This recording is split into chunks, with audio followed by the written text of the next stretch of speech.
Orioles and the Los Angeles Dodgers. Good afternoon, everybody. I'm Kenny Albert, along with Tom Verducci, Harold Reynolds, J.P. Morosi as well.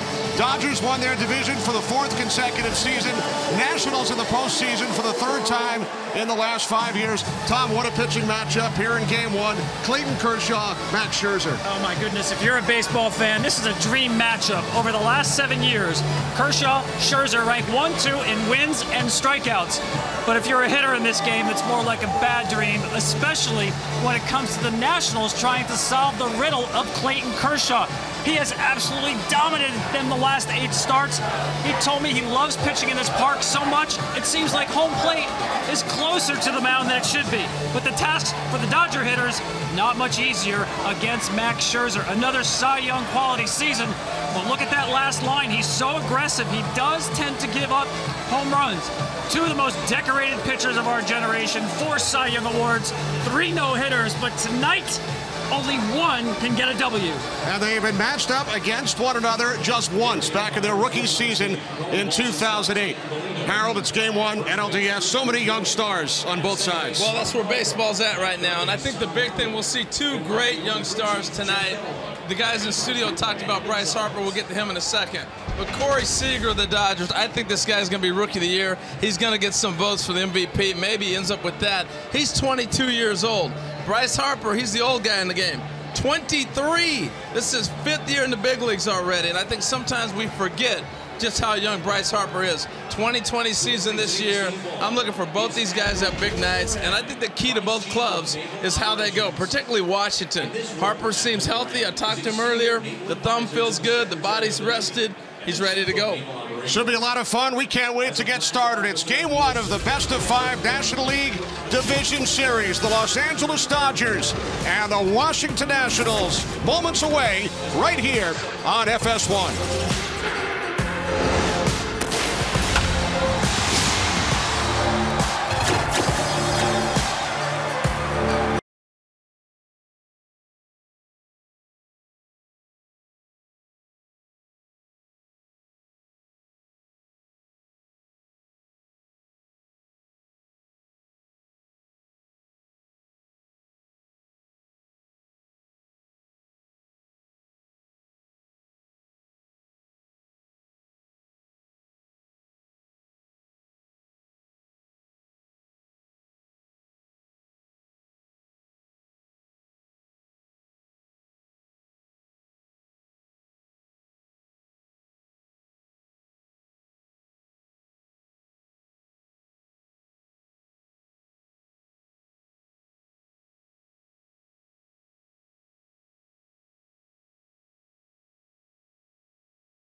one. NLDS, Nationals, Dodgers.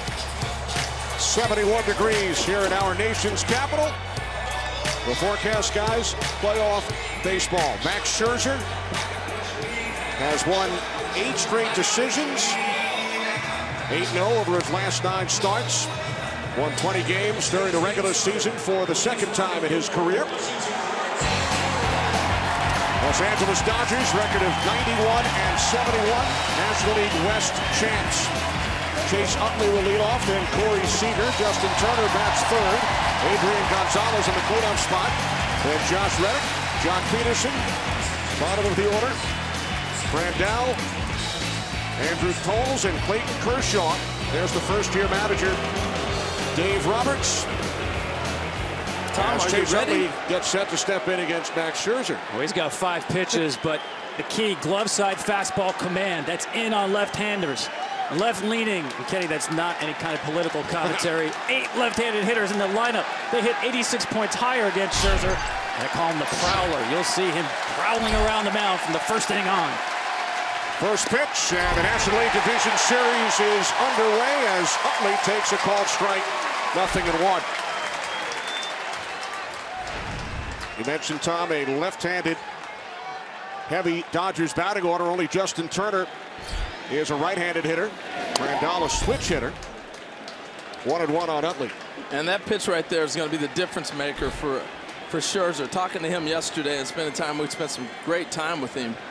He had to come up with a pitch to get left-handed hitters out. He knew he was going to have a lot of lefties, but he learned it back in Detroit. And that little cutter in on the left-hander hand, that one right there, that is going to be the difference maker for him. And why did he learn it? He told us, I could never retire Joe Mauer. Could never get Joe Mauer out, and he actually had a teammate, Rick Porcello, who won 22 games this year with Boston. That was a fastball, actually, ended up staying in. But the cutter will cut a little bit more on his hands. Maybe we'll see it here. A 1-2 from Scherzer, ripped foul. I tell you what, how about the comeback year of Chase Utley? It looked like a year ago he was finished. Not only that, he's changed the dynamic of this team. They've gone from Hollywood to blue collar. That's the work ethic he represents. Won a World Series back in 2008 with the Phillies. Has the most postseason experience on this Dodgers roster. Utley down on strikes, 1 away.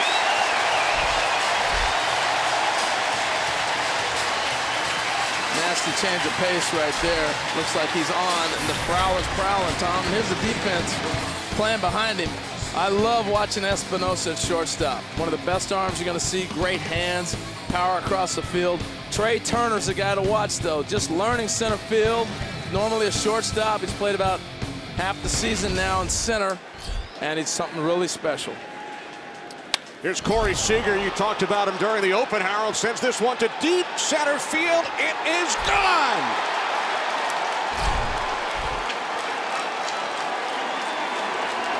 First career postseason home run for Seager, and the Dodgers take a 1-0 lead in the top of the first inning. I talked about that fastball command to glove side. He tried to get in on Seager, and he missed his spot. One of the best first ball hitters in the league crushed that fastball that got too much of the plate. You know, I like one thing the Dodgers did last year with Seager is he got that postseason experience at the end of the year. They called him up. He got a chance to play. It was controversial ahead of Jimmy Rollins, but he got to play. So, yeah, first postseason home run, but not first postseason game. Very relaxed, looked great all day. Clearly aggressive on the first swing, as is Turner. On the 6th pitch of the game, Seager takes Scherzer deep. Scherzer will have 31 home runs during the regular season, tied for the most among National League pitchers. Yeah, 19 of those off the fastball. You saw Severino set up inside, missed the spot. And now Turner hit by the pitch. Right off his hand. Looked like it hit the back side of his hand. We'll probably have to get a replay to really get a good look at it, but the back side of that hand. It was a breaking ball. You try to hang in there a little bit longer than expecting it to break. It doesn't move the way you expect it to. That's how you end up getting hit. See, that ball didn't turn, and now it's at the, he's got his pinky right at the bottom of the, see where his hands are at the bottom of his bat? He's going to pinch right there. And that's what's the pain, and that's going to hurt for a little bit. But that was a great shot the guy showed on that breaking ball. It was a slider. You could see the spin, and Turner's expecting that ball to continue to move left. It didn't break. It was almost like a backup slider, and that's what happens with a hitter sometimes. You read the spin. He sees the ball really well. He's expecting it to break further, and it doesn't. And it kind of backed up on him, and that's how the ball ends up hitting him.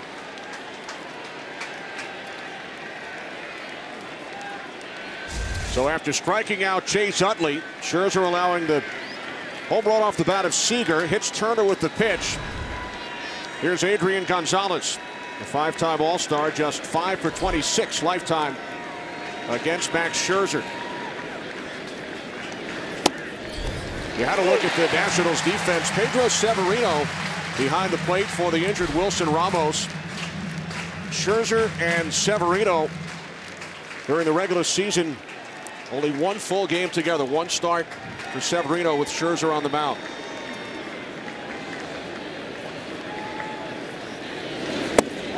One and one.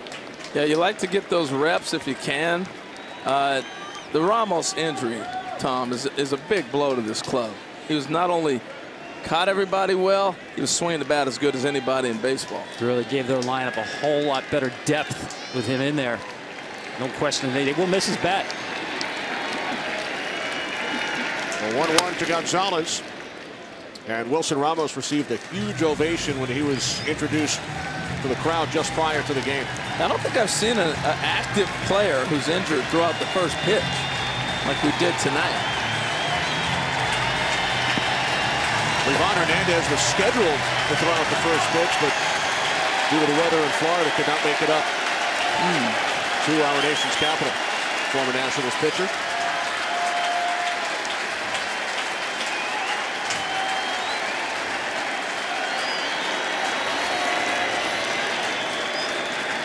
A 1-2 from Scherzer. Just missed. 2 balls, 2 strikes.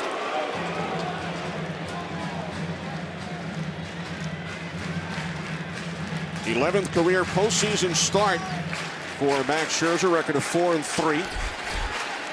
Starting a game 1 of a series for the 3rd time. Turner takes his lead off first. The 2-2 from Scherzer. Getting into the shift. Gonzalez rounds into a double play to end the inning. But the Dodgers strike first on the 6th pitch of the game. Corey Seager takes Max Scherzer deep. 1-0 Los Angeles.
Washington Nationals won the National League East, record of 95-67. Trey Turner will lead off, then Bryce Harper, Jason Worth, Daniel Murphy in the cleanup spot, followed by Anthony Rendon, then Ryan Zimmerman. Bottom of the order, Danny Espinosa, Pedro Severino, and Max Scherzer as Clayton Kershaw delivers. And Trey Turner fouls it off down the right field line. 0-1. I talked to Trey Turner about facing Kershaw for the first time. He said, I have about 8 warm-up pitches to figure it out. Watch him trying to measure up Kershaw. The difficulty of Kershaw, besides great stuff, is that funky two-step delivery that he has. And Turner told me, I've got to try to figure it out on the fly. Turner falls behind 0-2. The National League Rookie of the Month in both August and September. Now watch him. He told me it's similar to Ubaldo Jimenez. The first time he saw Jimenez, the same kind of issue. Anybody with a leg kick is going to need an adjustment against Kershaw. The 0-2, Kershaw missing away, 1 ball, 2 strikes. And why, Harold? You know this with that leg kick that Kershaw has. It's almost like a kid trying to dip his toe into the Chesapeake, see the temperature of the water. Is it cold? He checks it out, and then he goes. A little bit of a double leg kick. Turner down on strikes, 1 away. Well, you're talking about measuring him up, but then you don't see stuff like this. He's got everything. And right here, if he's got that slider working and able to paint that fastball, it could be a long night for Washington. Kershaw's regular season numbers missed all of July and August due to back issues. Made 5 starts since coming off the DL. But I like the aggressiveness. You have to go after Kershaw's fastball. And I think you'll see Harper do the same thing. Bryce Harper has not had success against Clayton Kershaw throughout his career. Just 1 hit in 15 at-bats. It was a home run. He's 0 for his last 9 against Kershaw with 7 strikeouts. And that area right there, that fastball up and away, is what Kershaw has attacked and what pitchers this year, the last 4 months, have attacked. And he stays there.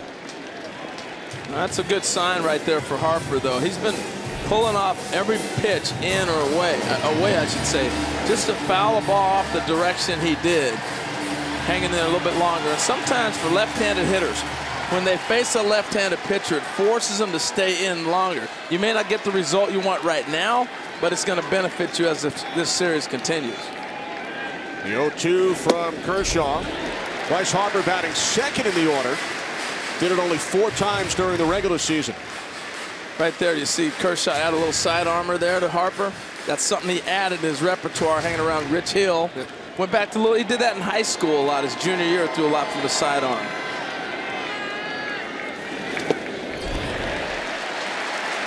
There's something else to think about. Yeah, I think the only thing he has to be careful with that is he has only thrown a fastball out of that low delivery, that lower release point. Career high 10 strikeouts against Clayton Kershaw. Jason Worth waiting on deck. The 2-2 from Kershaw to Harper.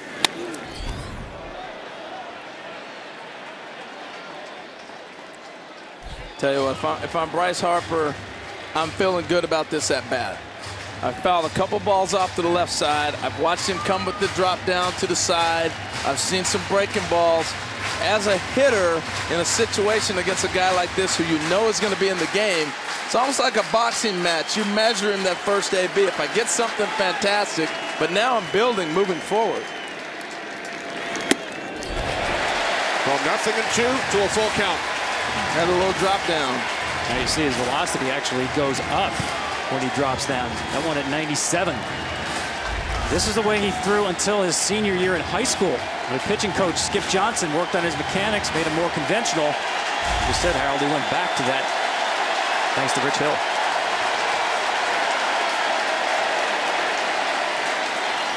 Payoff pitch to Harper. And he knocks the mask off the catcher, Brandal. This is where you can throw numbers out a lot of times. You know, I know Harper's numbers have not been good, but this may be, obviously a home run's the best result you want, but this is a tremendous at-bat. And I'm saying that because he's seeing everything in his arsenal right now. And you don't know the Clayton Kershaw you're going to get. Remember, this is a guy who's been hurt for a long period of time this season. The last two National League most valuable players. 8th pitch of the at-bat, and Kershaw wins the battle. That's good. That was fun. You knew that was the go-to spot. We talked about it. This is the way it's been for the last 4 months. Fastballs belt high away. Just had trouble catching up to it. Now listen, Kershaw is handful for any hitter. But until Bryce starts taking those balls the other way, the Dodgers throughout the series will continue to peck away at that area. Kershaw, the 2014 National League MVP, it was Harper last season. Here's Jason Worth, who has had relative success against Clayton Kershaw. When we spoke to Kershaw yesterday, he told us that Worth and Ryan Zimmerman have given him trouble through the years. 10 hits and 35 at-bats for the ex-Dodger against Kershaw with 2 home runs. Much better off soft than hard against Worth. Great fastball hitter. Tell you what, it's interesting though. I've not seen Clayton come out and show this many pitches in his arsenal in the first 3 hitters.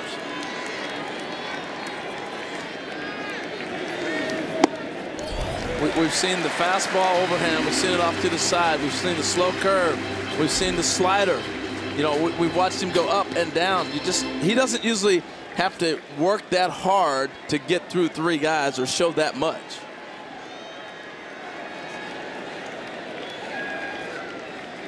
The 2-1, now 2-2. Staying soft against Jason Worth. Jason is great at grinding out at bats. No hitter in the league sees more pitches, but he's always on the lookout for fastballs.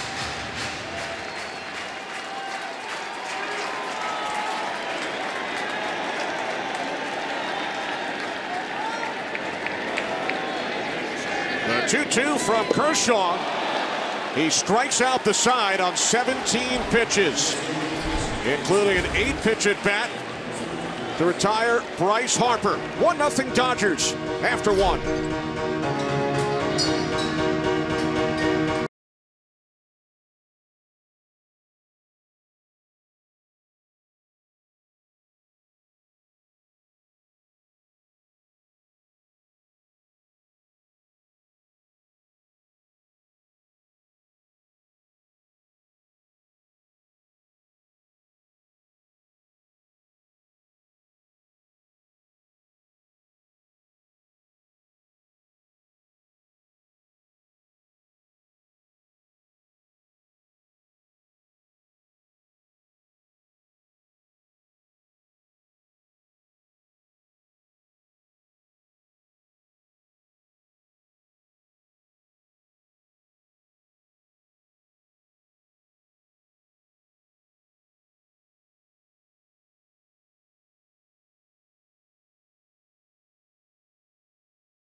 Moment with MLB.com at bat, the #1 app for live baseball, the only place to get it all. Live radio feeds, video highlights, pitch tracking, StatCast, and much more.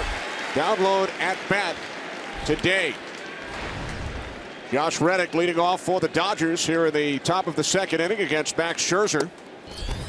Corey Seager with a solo shot in the first inning to give the Dodgers the lead. Reddick came over from Oakland on August 1st. Fouls it off to the right side. Had a terrific month of September, led all of baseball with a .400 batting average. And really struggled when he first got to LA. And he did really start to turn it around. I think it was comfort a lot to do with it. And he's got to be fairly comfortable. He's seen Scherzer before in the American League. Second strikeout for Max Scherzer. The 32-year-old right-hander signed with the Nationals as a free agent back in January of 2015. In 2 seasons in Washington, a pair of no-hitters and a 20-strikeout game against his former team. The Tigers earlier this season have led the National League in starts over the last 2 seasons. A 20-game winner and led all of baseball with 284 strikeouts during the regular season as Jock Peterson steps in. How about this, guys? On August 19th, less than 2 months ago, Scherzer had 12 wins. On August 19th, wow. Finished with 20. That's a hot streak. 8-0 over his last 9 starts. That is a high pop-up right there. Severino. 2 away. I'd like to see the height on that one, Tom. StatCast. If he squares that up, that ball's out of here. That is one of those high sky hogs you would call. Well, he's a fly ball pitcher. That was certainly had great hang time. That 4-seam fastball that Max throws, it's the one that Seager got him on, but a lot of hitters get underneath that. He's got great late life. Up. Here's Grandal, who led all major league catchers with 27 home runs during the regular season. Speaking of home runs, Seager in the first inning today in Scherzer's last postseason start 2 Octobers ago against the Orioles with the Tigers. Game 1 ALDS. He allowed a home run in the first inning to the 4th batter of the game, Nelson Cruz. Today was the 2nd batter of the game for the Dodgers, Corey Seager. Oh, and I bet he can tell you every one of them. It's amazing to me. You guys know when you sit and you talk to all these pitchers, they know every home run they've ever given up, and particularly playoff home runs. Incredible memories.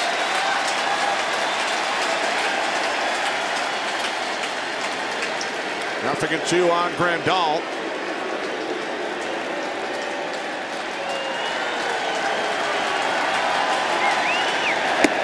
You know, I thought it was interesting right there. He started his windup and he stopped. And the first thing I'm thinking about, he's got a new catcher in Severino. You talked about it, Kenny, that he's only caught him 1 time. The onus of this game is going to fall on Scherzer. You're going to see a lot of shake-offs and a lot of movement because he's going to decide what pitch he wants to throw. And normally a pitcher is going to do that anyway, but you do have a tendency when you have a catcher that catches you a lot to maybe lean towards his game plan a tad bit, but it's all on Max today.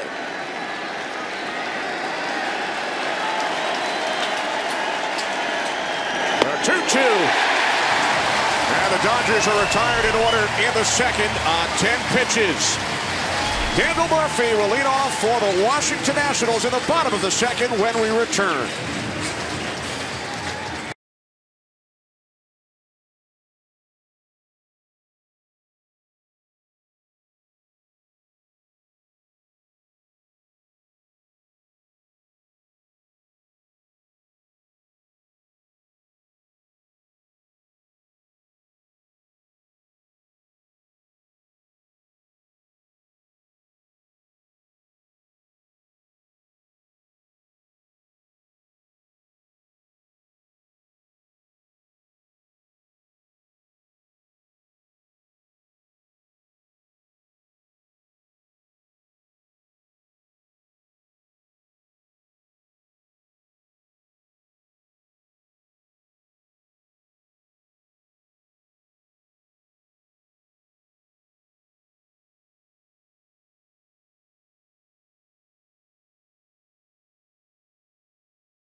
Inning. Today's Keys to the Game, sponsored by the Lincoln Motor Company. 83 years ago to this date, Washington hosted its last World Series game. Yeah, there's a drought here too, folks, not just in Chicago. The 21st Amendment was back in 1933, and the Dodgers needed at least 21 outs from Clayton Kershaw, and for the Nationals, King Kong bats. King Kong came out, the movie, the original, in 1933. They need to attack Kershaw early. This is not the kind of guy you want to get in 2 strike counts against. His breaking stuff is almost unhittable with 2 strikes. Don't let a decent fastball go by early in the count. MVP numbers for Daniel Murphy during the regular season. His first season as a National. It's his first start in 3 weeks. The man can hit. I mean, we all knew that. Even when he signed here as a free agent from the Mets, he always could hit. But when he was flirting with 400 at the beginning of the year for about 2 months, I think everybody realized this guy can do a lot of special things at the plate. I thought that ball was in right there. The way he gave up on it and how soon he saw this, maybe it's because the catcher was set up away and he had to reach back over to the plate. Murphy took Kershaw deep twice in the postseason last year. As a member of the New York Mets, we mentioned it's his first start since September 17th. For more, down to JP Morosi. JP. Thank you, Kenny. It was a strained gluteal muscle that has kept Daniel Murphy out for those nearly 3 weeks. He has spent a lot of time here in recent weeks and recent days working with Harvey Sharman, the Nationals Executive Director of Medical Services. Sharman, Kenny, is an import from England. He had the same position with the Leeds United Football Club. And has been working many hours to get Daniel Murphy back into the Nationals lineup. Washington with their first base runner. Yeah. He goes down and gets a nice pitch here. He fouled off a little drop down the side by Kershaw and then takes this ball back up the middle. The man could just hit. He covers every pitch possible. Right here, this is a nice little breaking ball from Kershaw. He takes it back up the middle. Only thing I'm worried about with JP's report is please don't squeeze the Sharman. When he slides here, he hasn't had to slide on that gluteus maximus yet. We'll see how that works out. So Murphy on it first. As you said, a hitting machine. Tied the franchise record, 184 hits during the regular season. And no, Harold, do not squeeze the Sharman. He couldn't resist. I mean, that's perfectly set up right there. There's Anthony Rendon. And he takes ball 1. So, you know, Harold, you mentioned that foul ball Murphy had. He hit the slider for the base hit, but I'm telling you, when Kershaw's only throwing a 4-seam fastball from that release point, Daniel Murphy is too smart of a hitter. You saw him get the barrel out, wasn't fooled at all.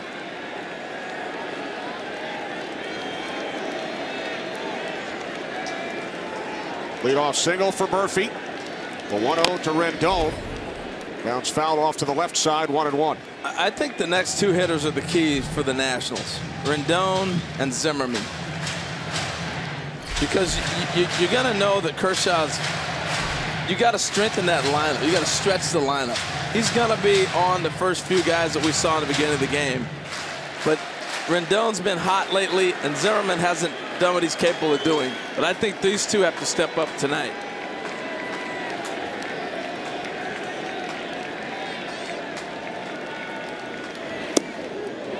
One and 2. Rendon not happy with the home plate umpire, Dan Molino. This is a thing of beauty, folks. You will not see too many Gurf balls with that kind of break on it. Rendon can't believe it because it's so unique.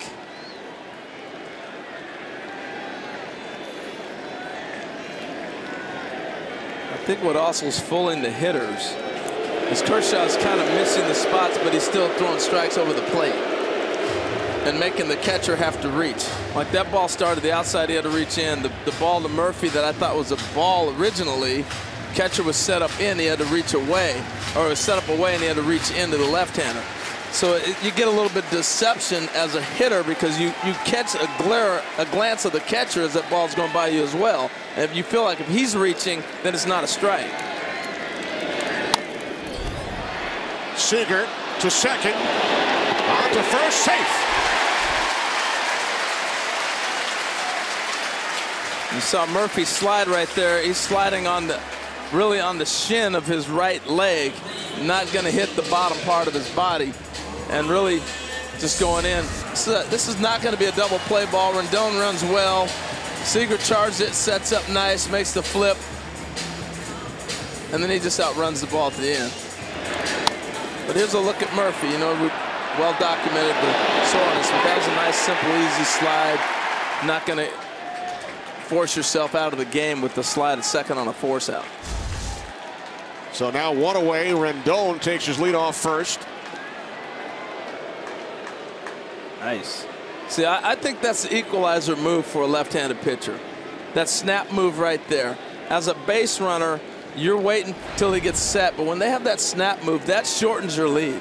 You have to honor that quick snap move, and now you're not able to get that extended lead that you would like to get.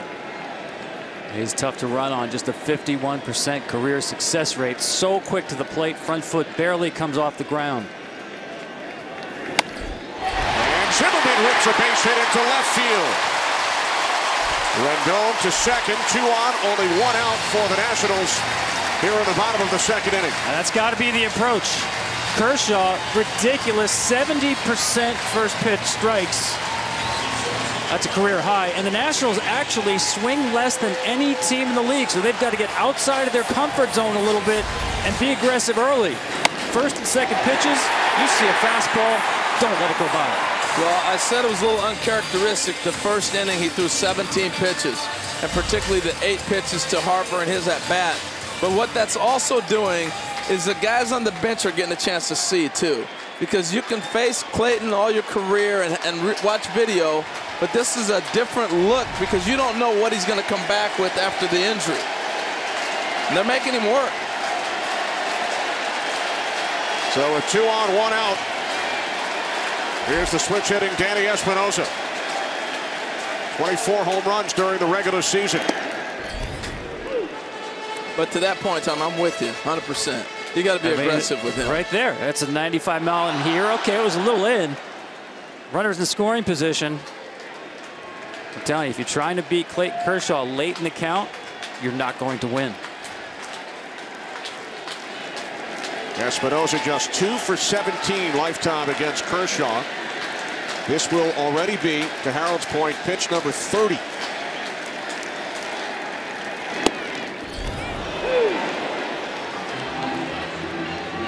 So you see the look from Espinosa. That was the perfect pitch I was talking about earlier. Catcher set up inside, but the ball's out. And so, when you're tracking the pitch as a hitter, you're going to track this ball, and now you see the catcher reach by the time he goes to reach for the ball. You're saying that ball's outside. See the Gumby shoulders right there? Gumby shoulders, like, oh man, come on. That's the Gumby shoulders, Ken. I'm just telling you. We've already had a Gumby reference and a don't squeeze the Charmin. There you go. It's only second inning, third inning. Still the second. Yeah, feels third. Almost the third. Espinosa down on strikes. 4th strikeout for Clayton Kershaw. Getting there. Second.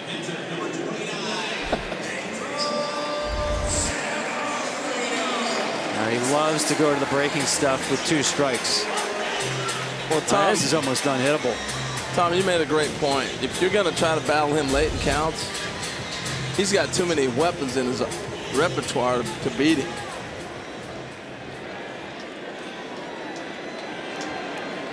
Now 2 away. Here's the catcher, Severino. First career postseason at bat. Appeared in 16 games for the Nationals during the regular season. 23 years of age, out of the Dominican Republic. And on the first pitch, Holly has trouble with it. The throw to first is not in time, and the bases are loaded.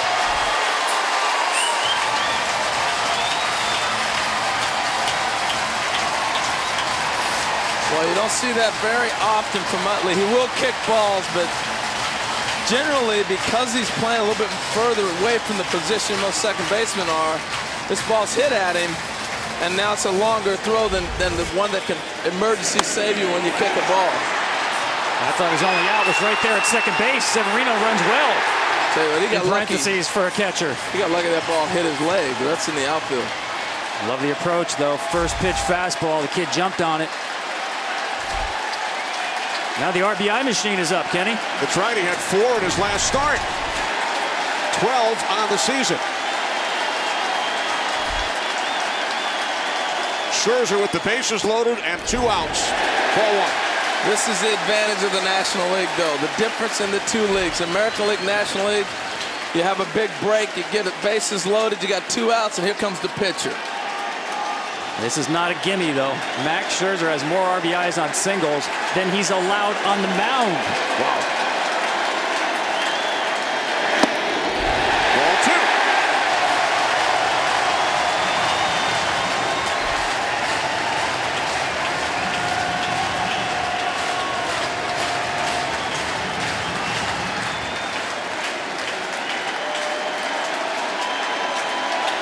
No career home runs for Scherzer.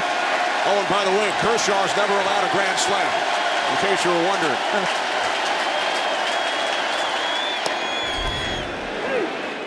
I was wondering if they were going to let him swing or not. I mean, with Clayton Kershaw, I'm not thinking he's going to walk him. Even though he was down 2-0 in the count, I might have had to let him swing. You're not going to get many pitches to hit. Bases loaded, 2 outs. The 2-1 from Kershaw, 2-2. That 2-0 pitch is the one pitch he knows what he's going to throw, and it's what you're going to be looking for. I know a lot of people are saying, oh, he was wild. This is Clayton Kershaw.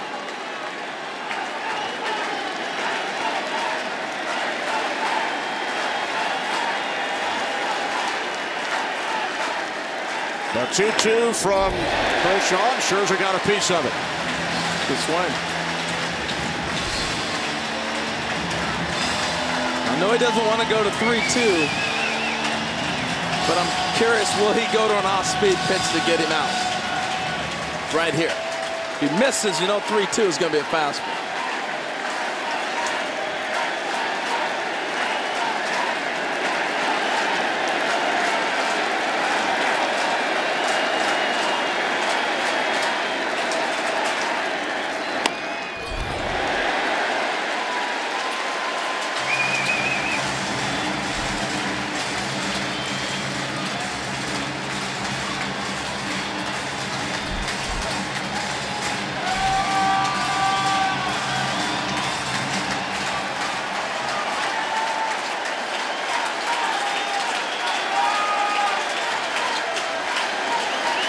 This will be the 7th pitch of the at-bat.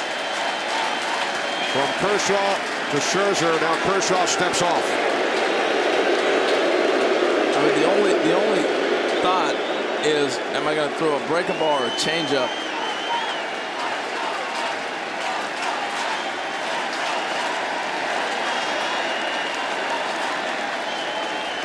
The 2-2, missing inside, full count.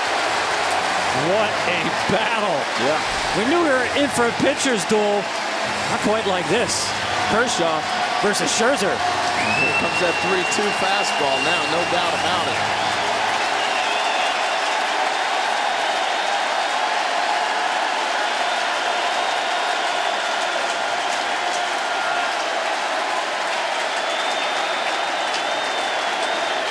Eighth pitch of the at-bat. Scherzer gets the bat on it. And the inning comes to an end. What a battle. No doubt. Through 2 in Washington. 1-0 Dodgers.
The Cubs at Wrigley. Then tomorrow, it's Game 2 here in Washington. Dodgers Nationals 4 Eastern on FS1. Giants Cubs 8 Eastern. Game 2 tomorrow on MLB Network as Andrew Toles leads off for the Dodgers here in the top of the 3rd inning. Harold, the next time you go grocery shopping, I know you like to do shopping in your house. Yeah. Check out the guy who's stocking the walk-in freezer at the grocery store. And imagine that guy playing in the playoffs next year. That's the story of Andrew Toles. This time last year, that's what he was doing at a Kroger in suburban Atlanta. Out of baseball last year. I asked him, did you play even amateur ball, softball? He said, nope, just stocking the freezer. And I was going to say the man can hit, too, and he takes one back up the middle. And that's why the Dodgers signed him. Andrew Friedman had him in Tampa Bay. The Rays actually had released him last year. That's why he was out of work in terms of baseball. Gabe Kapler, the scouting director, also had worked in Tampa, remembered him and his ability to grind out at bats. And he has a hit in his first career postseason at bat. Will not make his major league debut until July 9th of this year. What a story. I love stories like that. So here's Kershaw moments after the Scherzer 8-pitch at bat with the bases loaded. Now, a lot of times you would think, okay, Clayton Kershaw might play that Butcher Boy game. We've seen him do that in the past. But I don't know if he's back to playing that game after the back injury. Kershaw lays down the bunt. Severino to first. Toles moves to second on the sacrifice. I mean, you see, he's not flying down the line like we've seen from Clayton Kershaw. I don't think he's going to do anything fancy. Basic fundamental baseball right there. Move the man up, get back to the mound, and keep your club in the game.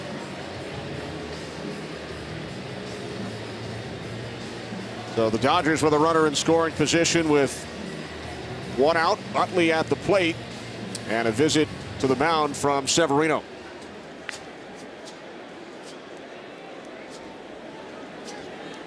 Utley struck out back in the 1st inning. His 50th career postseason game.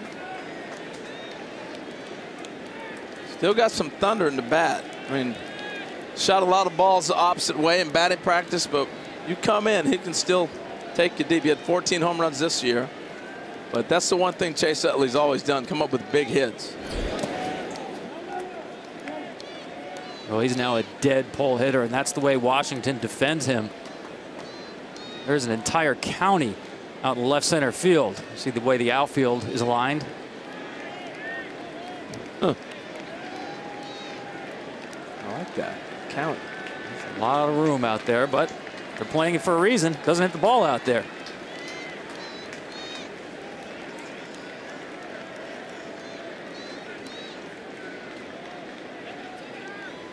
.1-0 from Scherzer.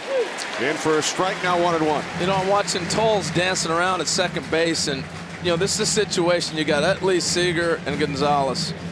You're probably not going to steal third. You got a left-handed hitter up. Just sit there and let him concentrate on the pitcher. A lot of times, as a left-handed hitter, your sight line is right through there, and you see that guy dancing around. It's too much for you to see to pick up a pitch from the pitcher.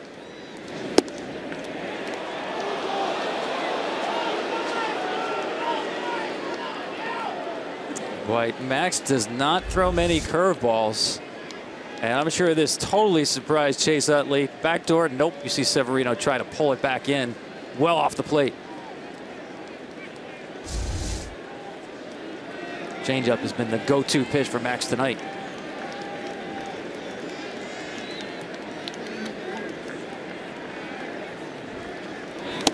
Two and two. And there it is. It's a good one. Very nice. Now, I don't want to harp on that point, but to you young base runners, I learned this as I got older. That sight line for that left-handed hitter, you're not stealing. Sit still. Keep everything silent and close. You know how many times, Tom, you see a hitter tell the umpire to move or get out of the way?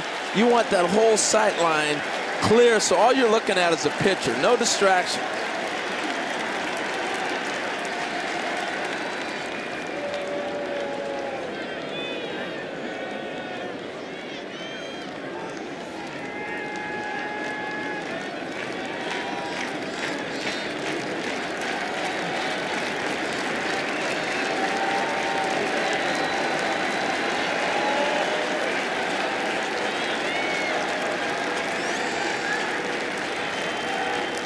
2-2 from Scherzer, and it's ripped into right center. Here's Toles around third. He will score, and the Dodgers take a 2-0 lead. Got a ball up that time. Was able to stay right through it. That was a mistake by Scherzer.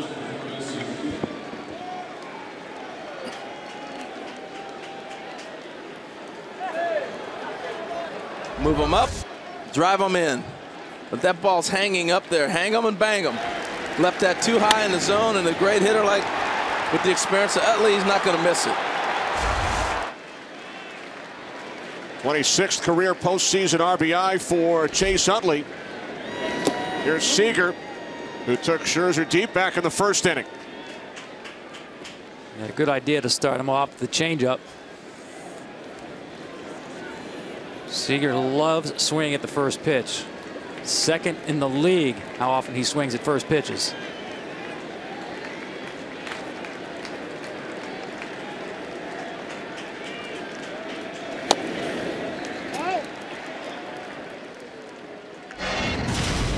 Watch where Ramos is set, or Severino is set up. Inside, leaks over the plate.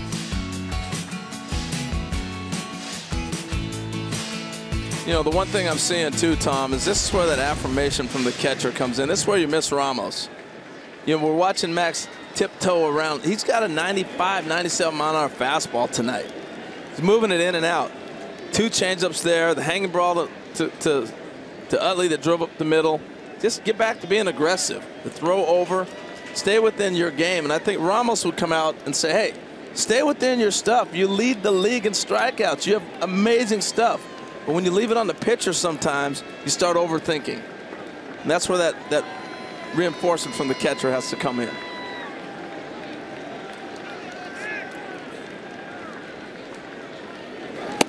One to Seager, missing high. 2 balls, 1 strike. The number 8 hitter Toles led off with a single up the middle. Kershaw moved him over to second with a sacrifice. Driven home by Chase Utley.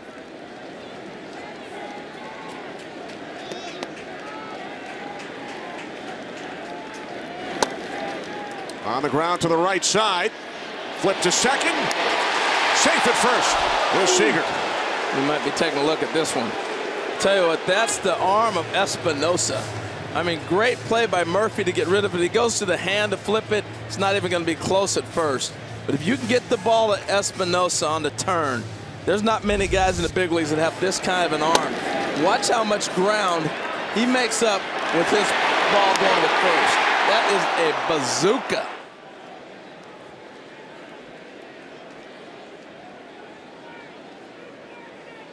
Seems like he clearly beat it at first base.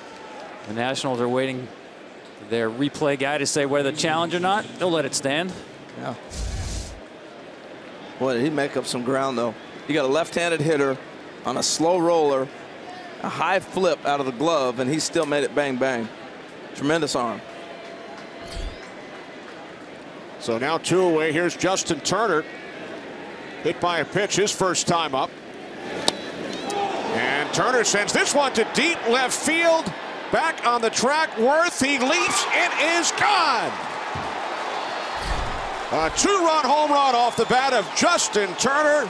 The Dodgers have taken a 4-0 lead.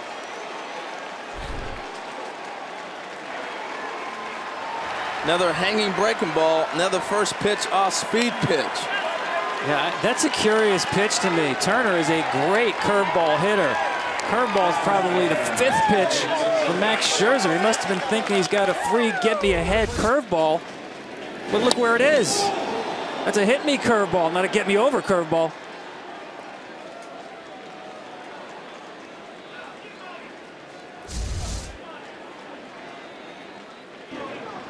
Justin Turner with his first career postseason home run. Both home runs, Seager in the first inning, Turner here in the third, coming on the first pitch of the at-bat from Scherzer. Tell you what, Dodgers building a nice lead too, because this is going to be a bullpen game for the Dodgers. I don't see Kershaw. He's already got 40 pitches. I don't see him going very deep in this game. But with the run support is going to help the decision making. Inning over, but the Dodgers score 3 in the third. The big blow, Justin Turner, 3 home runs against the Nationals during the regular season, does it in Game 1 of the NLDS.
Trey Turner leads off for the Nationals against Clayton Kershaw. Here in the bottom of the third inning, there's Justin Turner, who had never faced Max Scherzer prior to today. Hit by a pitch in the first inning. 2-run home run in the third after hitting a career-high 27 during the regular season. 4-0 Dodgers. When Clayton Kershaw comes out, change up first pitch, pulls the string a little bit more on that one. 0-2, 2 off-speed pitches are nasty to the other Turner in the game, Trey. Trey Turner struck out his first time up, and he strikes out again. 1 away. Well, moments ago, our J.P. Morosi chatted with the Dodgers skipper, Dave Roberts. Well, Dave, Justin Turner, his grit has meant a lot to this team all year. How about that big shot there? No, that was a huge hit, and he's a glue guy, and, you know, obviously Scherzer's tough on right-handed pitching, but get hit by a pitch first at bat, come back in there and hit a homer next at bat, and Corey legging out that fielder's choice right there. Huge inning. And Dave, Clayton at 40 pitches here to start this inning. How far can he probably go in this ball game? You know, he really doesn't have a hard pitch count, but yeah, there was some stress right there, but he's still making good pitches, and they're competing up there. So, you know, it's going to be an inning to anything, but, you know, I trust our guy. Dave, thanks so much. All right. First season as Dodgers manager and a postseason hero for the Red Sox back in 2004, Dave Roberts. One of the most famous pinch running episodes of all time, right? Stolen base against Mariano. That may be the most famous duo, because Kevin Millar has become a hero after a walk. He hasn't bought lunch in that town since. Bryce Harper struck out back in the first, an 8-pitch at bat. And he rips this one into the right field corner. Extra bases for Harper. He's in with a stand-up double.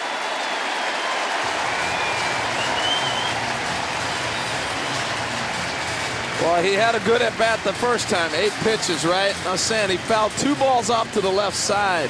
So now you let Clayton Kershaw know, even though he struck out on a pitch away, that he's covering that. The first pitch that came back, he fouled off to the left side. Now he's going to come back in, and he pulls the ball. So if you can take away that outside, now they're going to come back in and give you the pitch that you can handle. Yeah, and that's what he did right here. Yeah, that's a mistake by Kershaw.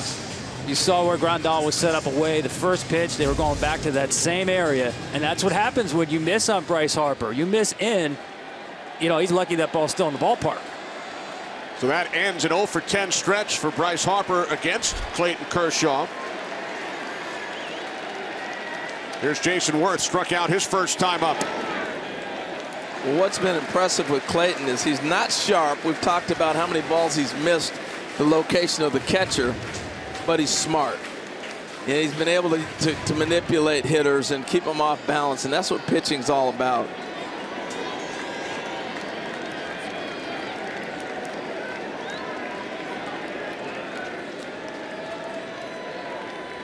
Now the 1-0 from Kershaw, in for strike 1. Oh, the book on Clayton Kershaw. He's always in attack mode. We said 70% first pitch strikes. Public enemy number 1, the great Vin Scully. That's the name he gave the curveball for Kershaw. Only giving up 2 extra base hits on that curve all year. And Nationals fans, cover your ears. 104 and 15. That's Kershaw's record when he gets more than 2 runs. Wow. Pitching with a 4-0 lead in Game 1 of the National League Division Series. Kershaw's postseason record, well documented. He's just 2-6 in 10 career postseason starts, although he did win his last start, Game 4 against the Mets last October. Had lost 5 straight prior to that, 4 to the St. Louis Cardinals. Yeah, we got a chance to see a lot of that, Tom. We were sitting there covering it. I think the difference for me, looking back, was he didn't have that bullpen option. Mattingly didn't have the pen that they have right now to go to. Reddick. And it will drop in foul territory. Oh, that was a long run, huh? Yeah, for me with Clayton, and you know, he pitched a great game against the Mets, as you mentioned, Kenny.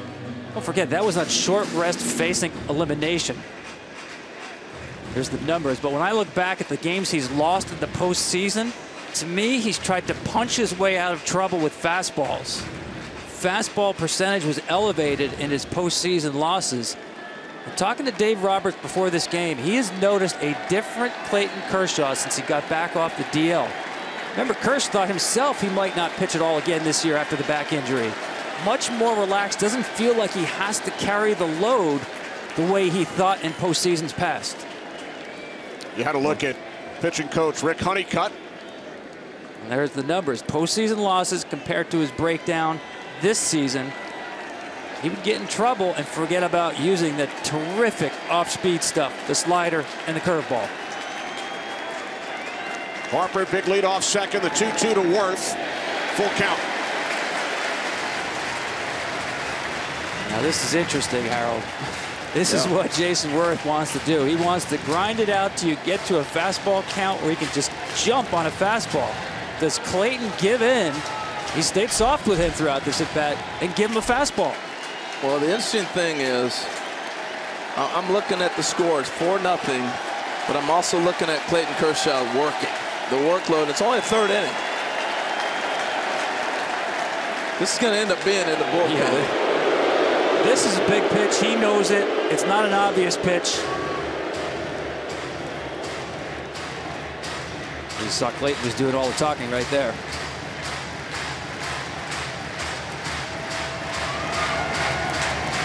They struck him out on the off-speed pitch last time, right? Got him wailing out in front on the breaking ball.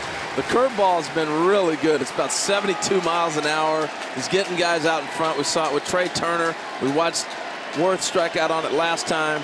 See if he goes with that. Payoff pitch to Worth. Takes ball 4. First and second for the Nationals with 1 out here at the bottom of the 3rd. There's a slider. So a big opportunity for Daniel Murphy, who took Clayton Kershaw deep twice in last year's NLDS.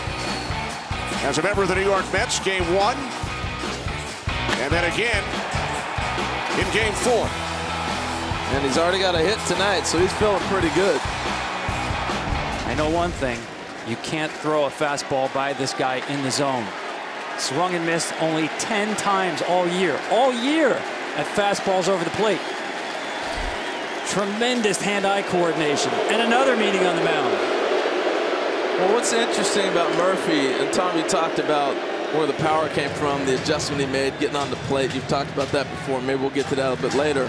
But he reminds me of Wade Boggs and his ability to hit line drives and put the ball in play on just things that you talk about, odd numbers that you don't think about, 10 times over the plate, and, you know, that type of stuff, that pop-ups for Boggs. But the power is a different dynamic for this guy now. By the way, that home run Murphy hit in Game 4 against Kershaw last October, the last home run hit by a left-handed batter against Clayton Kershaw, did not allow one during the regular season. Wow. First and second, one out. Dodgers with a 4-0 lead.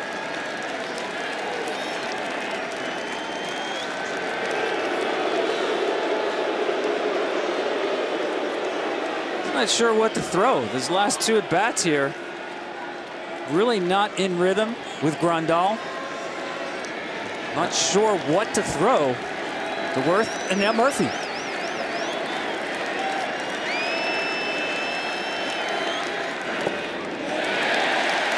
I don't know if it's not as much, not sure what to throw, and I agree with you on that. But I don't think he's trusting his stuff as much either. Both are pitchers tonight. This is matched up as a great pitchers duel, but I don't think either one has got their best stuff, where they feel like, I'm just going to blow away anybody at the plate tonight. So they're overthinking. We're seeing a lot more thinking from Max and also Clayton. When they're clicking, there's not much thinking to it. Here it is, hit it. The 1-1 to Daniel Murphy. Left field, Tolles moving to his right for out number 2.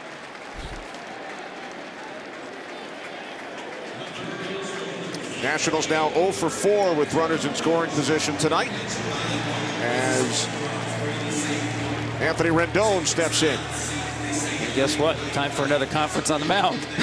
It's like a football game, huddle between plays. Well, with Utley in there now, a lot of times they're discussing signs, but also, yeah, he's such a veteran guy. He can help out with pitch sequence. What Clayton does is he has 6 different sets of signs with Grandal. They change signs from pitch to pitch. So Grandal really doesn't have to go out there to change signs. He does that with a signal.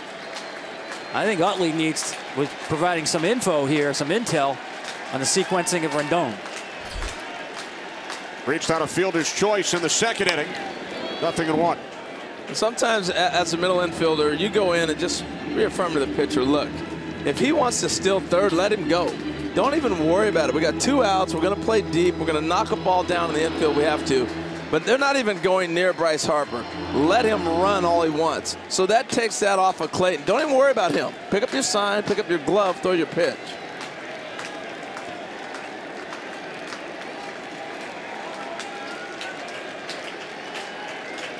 A lot of times pitchers get so spaced into their own zone, you just have to say, look, we got 4 runs on the board.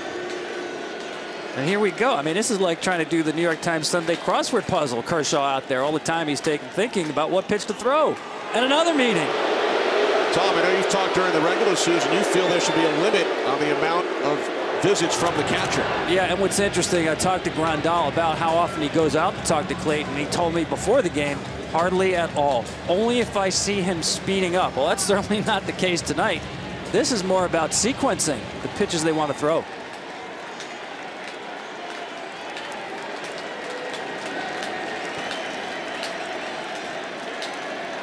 Guys, I think we got to point out one important fact. Is A.J. Ellis is the guy who caught Kershaw for the last 5, 6 years, more than anybody. Grandal hasn't caught him that much. So you don't see this a lot because A.J. Ellis caught him and he put down a sign. He had confidence and conviction in what was going to be thrown. We're seeing 2 catchers and 2 pitchers tonight that don't work a lot together. Ellis traded to the Philadelphia Phillies for Carlos Ruiz. Runners go.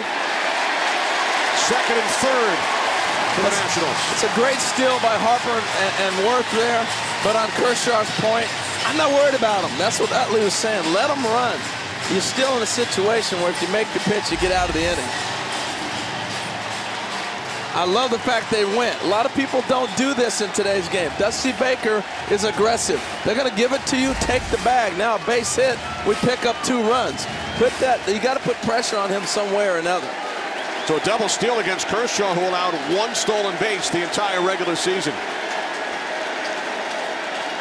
Harper creeping down the line as Rendon takes ball 3. Now 3-1 with Zimmerman on deck. The Nationals loaded the bases in the second inning, could not score. Now second and third, 2 outs.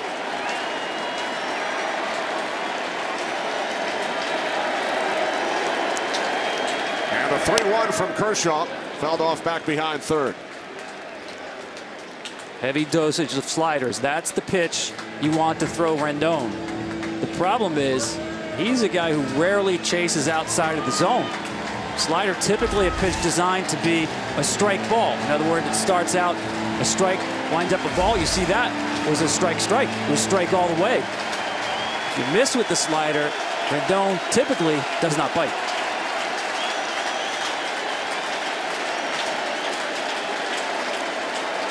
Payoff pitch from Kershaw. Base hit into left field. Harper scores. Here comes Worth. It's a 4-2 game.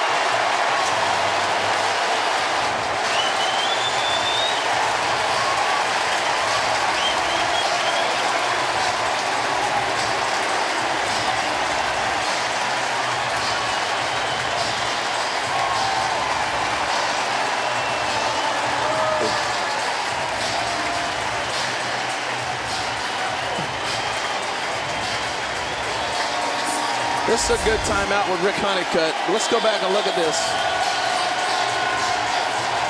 I found that interesting right there, Tom, in that Harper was creeping down the line for 2 or 3 pitches.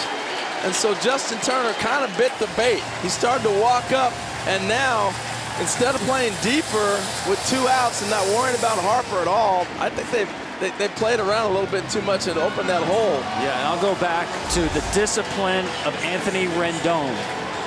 Kershaw, knowing he can't get the chase swing, so he throws 2 sliders back to back that are in the strike zone the entire time. And as a pitcher, when you think about executing a slider in the zone, that's when you leave it up and make a mistake. Rendon was hot down the stretch, drove in 23 runs in September, drives in the first 2 Nationals runs in this series. Here's Zimmerman, singled. Back in the second inning.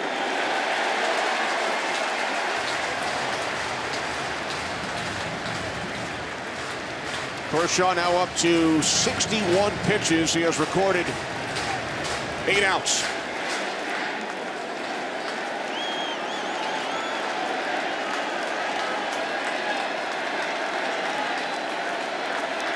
The 1-0. And Zimmerman sends this one into left field for a base hit. Ryan Zimmerman 2 for 2. Rendon to second. Nationals looking for more here in the 3rd inning. Well, it was important, like I said earlier, about Rendon and Zimmerman to carry the load because they put the heat on him that extends their lineup. Let's go back to Rendon and that slider. That's in the zone the entire time. And now another slider to Zimmerman. Carbon copy.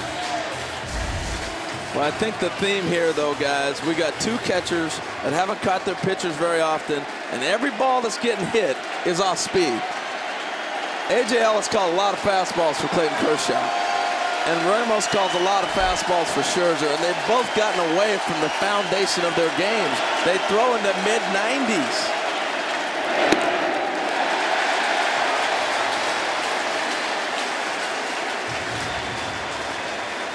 Espinosa struck out his first time up, 2 for 18 lifetime against Kershaw.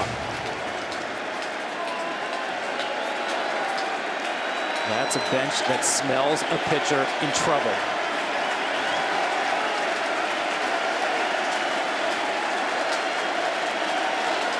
I love how you said that, Tom, because you can see them. They're seizing the moment. They're sitting on the top of the step. When you're getting beat up, you're sitting back and you're wondering what's happening. When you're after a guy, look at them. They're all like, I want the bat. Let me go to the plate. You don't do that when Clayton Kershaw's on.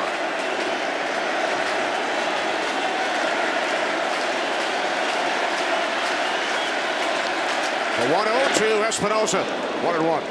Tell you what, how big was that aggressive double steal? That was huge. And that's what Dusty Baker brings to a club. He understands that part of the game, and he's allowed these guys to do that. That steal, that double steal comes from Davey Lopes, and that comes from the bench. In a situation where you're smelling it, go ahead and take it. The longtime Dodger. He's the best first base coach in baseball. He knows every move, every pitcher. He was a phenomenal base stealer and base runner. 25th pitch of the inning, 1-2 on Espinosa. And the fastball's what saves both these guys. He's come back, he's blown Espinosa away with heaters. Kershaw up to 65 pitches. Not yet out of the third inning.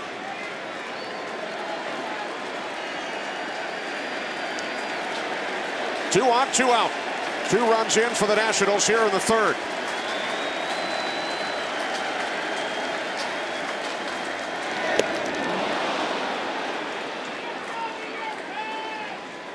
Wow. Well, the Nationals no score 2. No tip. There's Rendon. Drives in 2. 4-2 Dodgers through 3.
Josh Reddick takes a called strike From Max Scherzer, there's Anthony Rendon.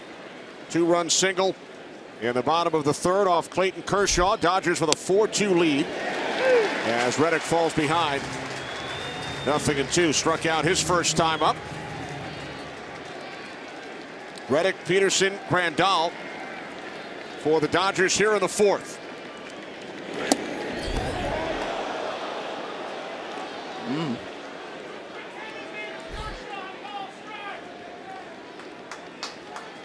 Max Scherzer allowing 2 home runs over the first 3 innings. Corey Seager in the first, Justin Turner in the third, both on the first pitch of their respective at-bats.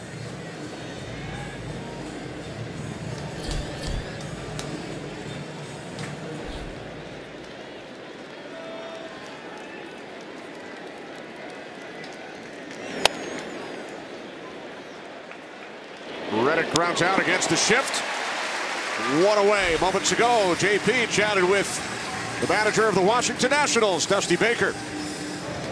Thank you, Dusty. Huge play in that inning, the double steal. What was your thought process on that? Well, the thought process, hey, I tell my guys, if he's giving it to you, take it. And yeah, that was a huge play in inning. And I'm telling you, man, so, you know, we got a ball game now, because before they're about to run off on us. And so now Maxie got to hold him, give us a chance. You know, his pitch count is high, Kershaw's, and hopefully we can stay close to him and get in that bullpen pretty soon. Jock Peterson at the plate. Fouled out his first time up. Dusty Baker, 8 seasons with the Dodgers. Won a World Series title back in 1981 with Los Angeles. His Nationals trail by 2 as Peterson pops out quickly, 2 away. Well, I thought it was interesting talking to Dusty about all that he learned being a Dodger and the fundamentals and how important that was in all the years that the Dodgers had built this great organization and fundamental baseball and making sure you did things the right way. He learned a lot of that in the Dodger organization. He's really proud of it, too. Right, but initially, when we asked him about it, he said, Al Campanis gave me the book, How to Play the Dodger Way. I tossed it out. Yeah. I didn't read it. How about that? Until all of my teammates and coaches said, hey, you better read this thing. Yeah, how about not reading it? That, too. You better read the book as a young player. But I thought it was so interesting that, you know, having a book, this is how we do it. The Dodger way. So, yeah, it's almost like that was a lot of forward thinking. Dodgers have always been a forward thinking organization. But to write it down, this is how we do it, this is what we do. The Baltimore Orioles do a lot of that. I think they have an e-book now. Yes. And a lot of that started with Cal Ripken Sr. And Dusty told us that he has carried over so many of those principles that he learned during his 8 years with the Dodgers into his managerial career.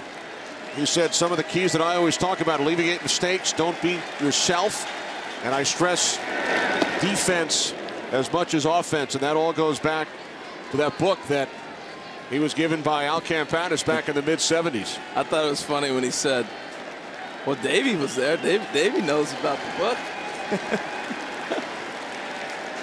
2-2 to Grandal.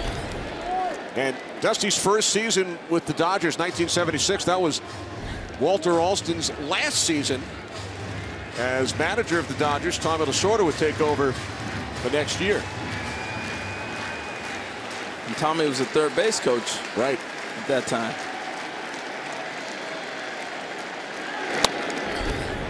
Now, guys, one thing I like about the young catcher Severino behind the plate, and I know Max Scherzer likes it, man, does he set a low target. I used to have those young legs because he actually has been setting his target below the bottom of the zone, reinforcing, keep that ball down. 2-2 from Scherzer. Worth in left. A 1-2-3 fourth inning for Max Scherzer.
NLDS Game 1 action continues. Giants and the Cubs at Wrigley tomorrow.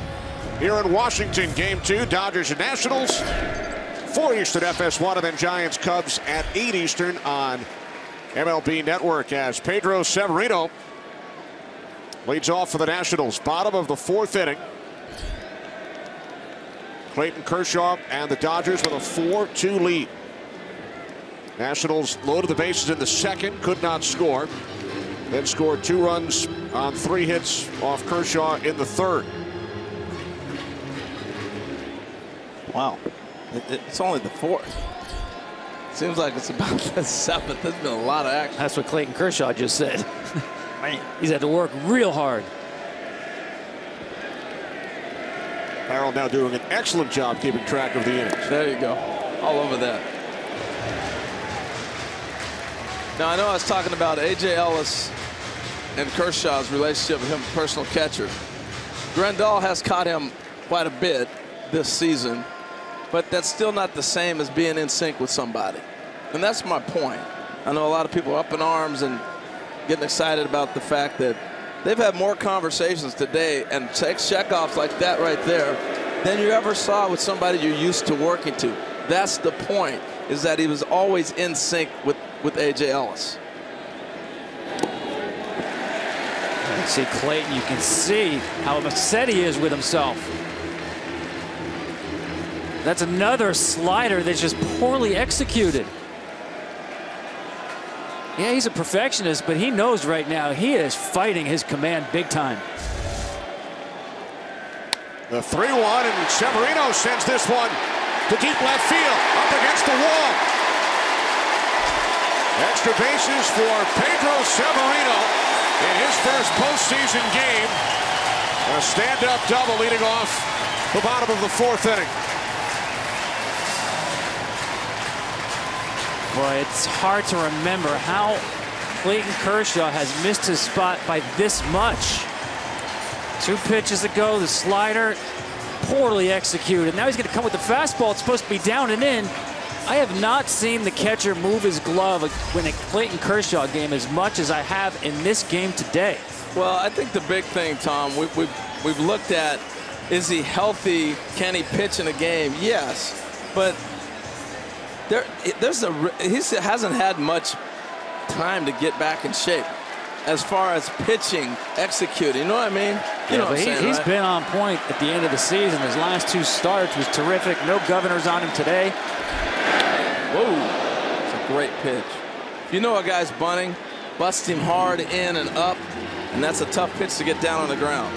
Think back to that 8-pitch at bat for Scherzer back in the 2nd inning with the bases loaded. Watch your lips right here. Popping out to end the inning, and now looking to move the runner Severino over.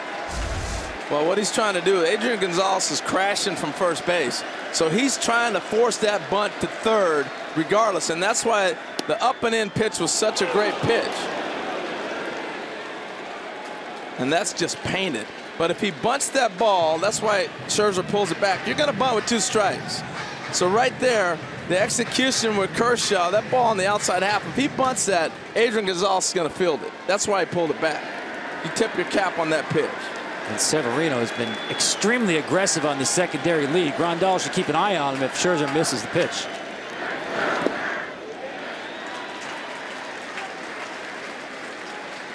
You see what I'm saying, though? He knows he's bunting with 2 strikes. So, yeah, you found yourself 0-2, but if he bunted that ball, it would have been an out. Max Scherzer led the National League during the regular season with 13 sacrifice bunts. He needs to throw that fastball up and in again. Bust him up, make him pop it up, or foul it off. A 1-2, swinging away. Bounces away from Utley. He recovers. Throws out Scherzer. Severino moves to 3rd. So Scherzer does his job. Now 1 away, bottom of the 4th inning. Well, what happened on that ball is Chase is going to 3rd base with it. He knows immediately that's a short hop. He's looking, and he just took his eye off it to see where Severino's at. He's got to freeze to make sure the ball's not in the air. Watch, he has to freeze. Chase is getting ready to catch it, and he looked to see if he was running or not. That's why he missed the ball. But he clearly, I think if he fills that clean, I think he's going to third. Remember, Utley committed an error back in the second inning. Had trouble with that one. So Severino now 90 feet away, 1 out. Here's Trey Turner, who has struck out twice and takes strike 1 from Kershaw. And to me, I think Dave Roberts smartly playing the infield back in the middle. You're up 2. Concede the run to make sure you keep the big inning out of order. Turner's got to put the ball in play here. Kershaw's in his head. He's been throwing nothing but breaking balls. He's got to put it in play in the middle of the field. Keep it off the corners. Stay up the middle. In the dirt, blocked by Grandal. To your point, Harold, Grandal started just under 50% of Kershaw's starts this season. 10 out of 21, so not that much time together. And they were at the latter part of the season with him, too, so. But, I mean, takes a little while to get in sync. There's a lot of shaking off, a lot of changing pitches.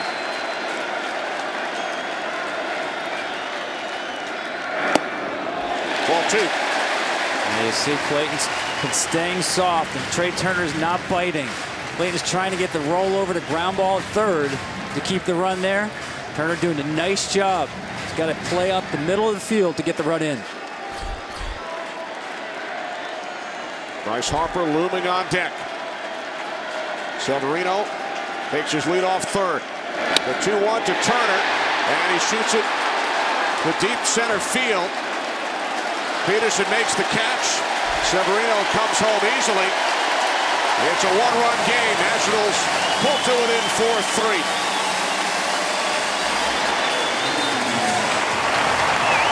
Great execution all the way around. From Scherzer's at bat after the double to get him over. And then Turner, Tom, like you said, he laid off some tough pitches that Kershaw wanted him to roll over and stayed right up the middle, stayed with his game plan, drove the run in. It's a big run.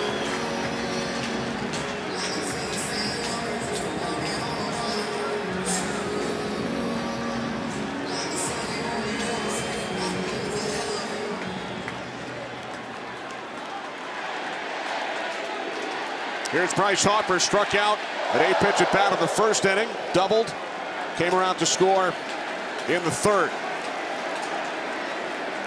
80th pitch of the game from Kershaw, ball 1. Yeah, I think we're going to start seeing some action out in that Dodger pen. I thought we might have seen it earlier in this inning. I know they'd love to get him through this, but you can't let it get away from you. Now you got 2 outs.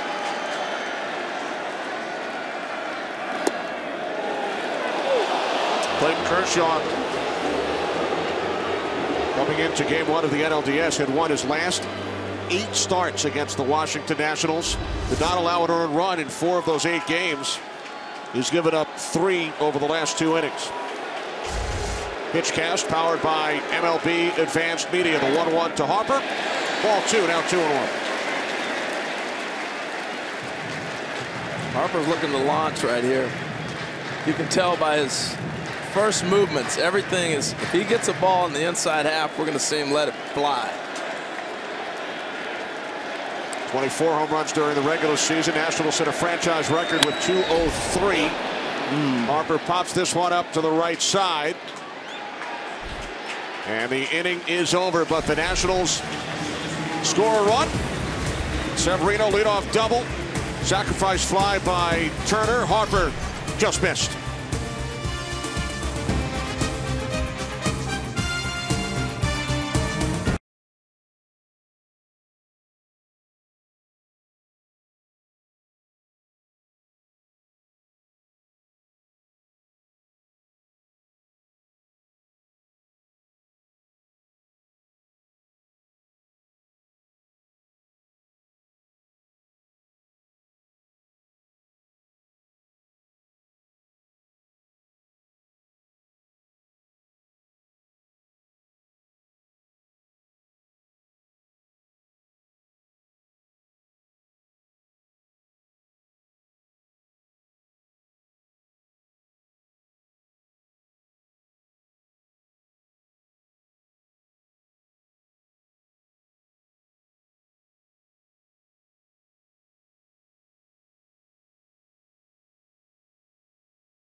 Game 1, National League Division Series. Dodgers took a 4-0 lead. It's now 4-3 Los Angeles, top of the 5th inning. Andrew Toles single leading off the 3rd. Came around to score the 2nd Dodgers run.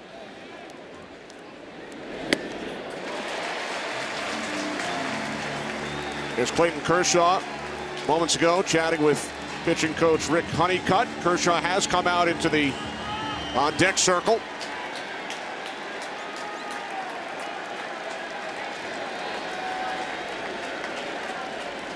The 0-2 from Scherzer. Now 1 ball, 2 strikes. And that's an interesting discussion because typically there's no issue with Kershaw at 83 pitches. But since he's been off the deal with that back injury, missing 10 weeks of the season, his pitch high has been 91. So to me, you're talking about 1 more inning out of Clayton Kershaw. Now Toles sends this one into right field, and the catch is made by Bryce Harper for out number 1. So now it's Kershaw to the plate with 1 out, top of the 5th, and as you mentioned, he's thrown over 80 pitches. And he's worked hard. He's pitched a lot of times out of the stretch today.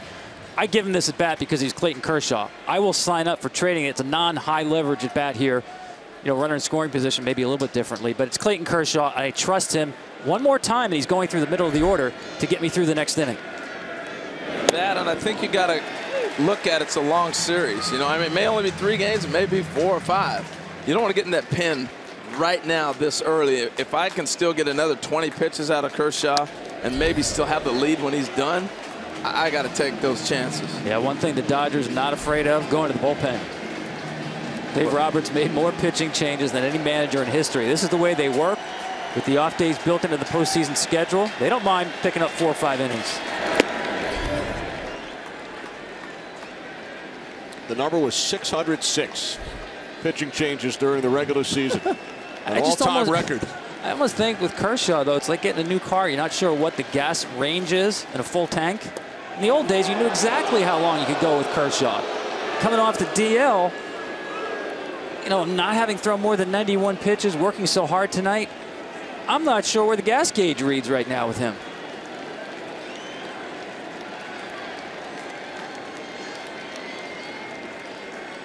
The 2-2 from Scherzer, full count.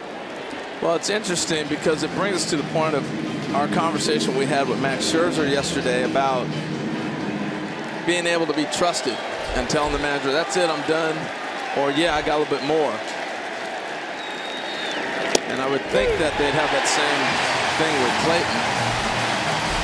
So you don't, here's how you know his back isn't 100%. You don't see Clayton Kershaw sitting there taking a fastball for strike 3 just when he has an opportunity to swing. This is him and Madison Bumgarner going as hard as they can swing and see who can hit it the furthest. And that's, I think that's just, hey, I'm not going to push that, you know.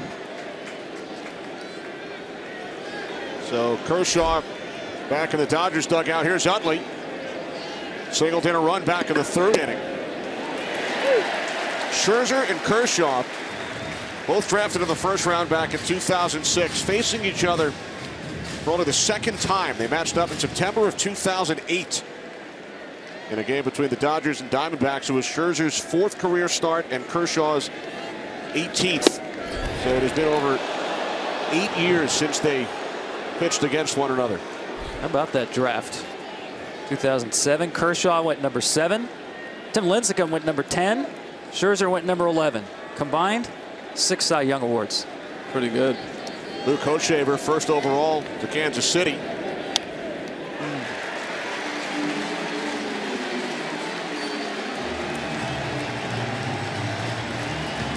These guys have been great. Cy versus Cy. How about this oddity? Adam Dunn has hit the most home runs against both Kershaw and Scherzer. 4 against each. Now the 1-2 to Utley, and he strikes out to end the inning. A 1-2-3 5th For Scherzer, he's retired 7 straight since allowing the Justin Turner home run.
Runs, 6 hits for the Nationals.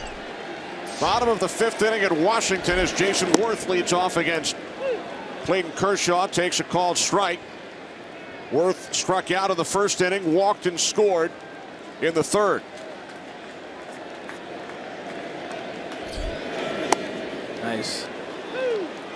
You know, I've watched with Scherzer and also with Clayton now. They've gotten aggressive with the fastball, and it sets up your off-speed pitch. It's almost like they had the scouting reports. This is going to be how I get a guy out, and they both came out throwing their off-speed pitches like, this is my out pitch, but it was on pitch 1 or pitch 2. 1-2 on Worth with Daniel Murphy waiting on deck, then Rendon.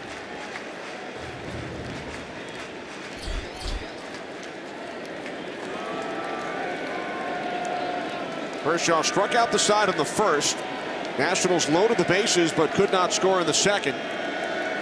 Washington with 3 runs over the last 2 innings, and now Worth leads off the bottom of the 5th with a base hit down the line and left. Time for a game break to Los Angeles. Kevin Burkhardt. Kevin.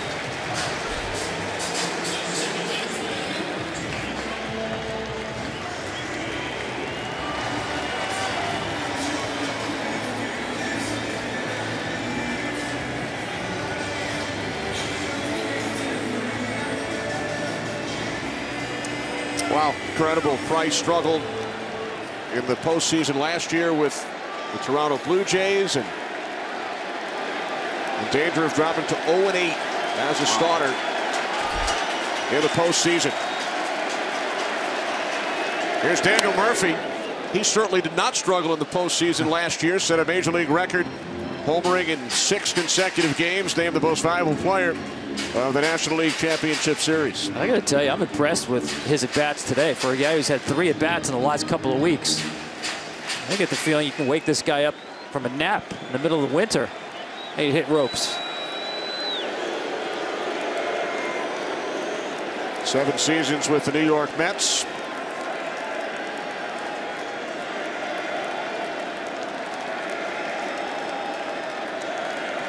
One for 2 against Kershaw tonight.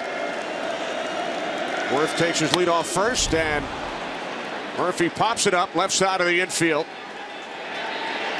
Catch is made by the shortstop Seager for out number 1. Good. And what's up with Clayton today? Well, I talked about how much he's missed the target. Look at the catcher's target in. Ball winds up away. The ball winds up in. Slider left up when the target was down. Another target down. Another slider left up. And Severino fastball in. That's a fastball up and away. Usually Clayton Kershaw has very good misses. Today he's had bad misses, missing the glove by a lot, and many times over the plate. Yeah, I just think he's not sharp. I don't think it's a health issue. He looks healthy, but still got the herky-jerky. He looks like Clayton Kershaw. And I know this is a 6th start after coming back, but you know, even when a pitcher comes out of the season, there are ups and downs when they start out of spring training. I don't think he's just clicking on all cylinders.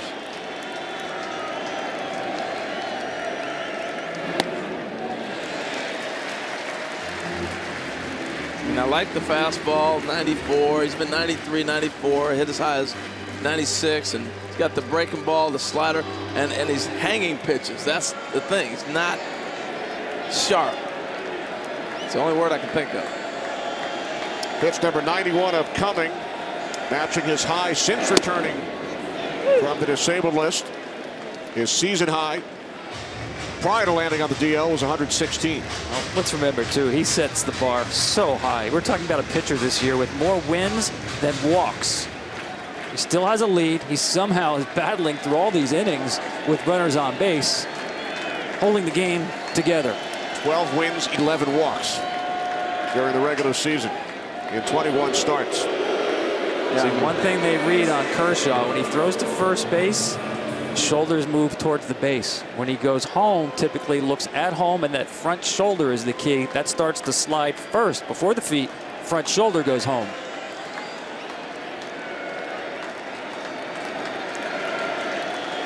See if you can guess it at home.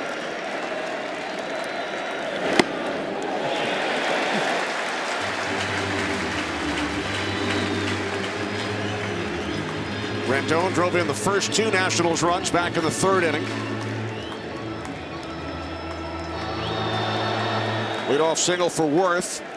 Murphy popped out.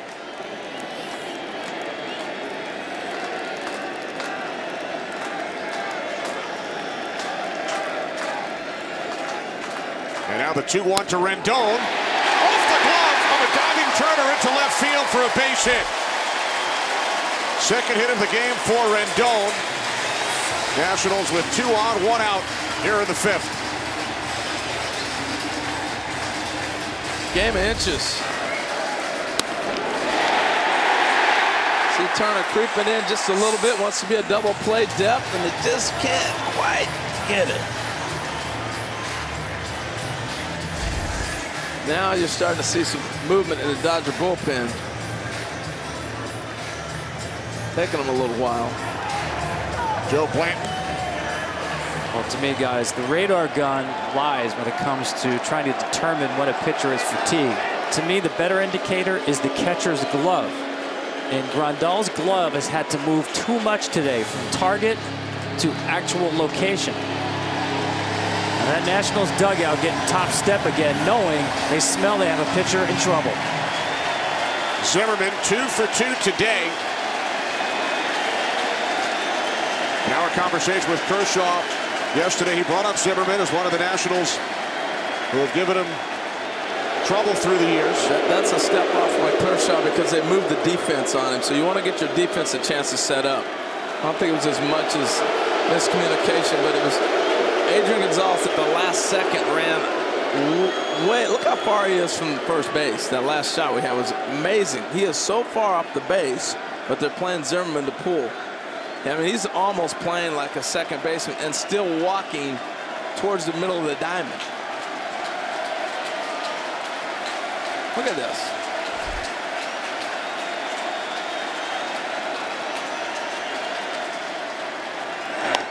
Zimmerman fouls it off, 0-1.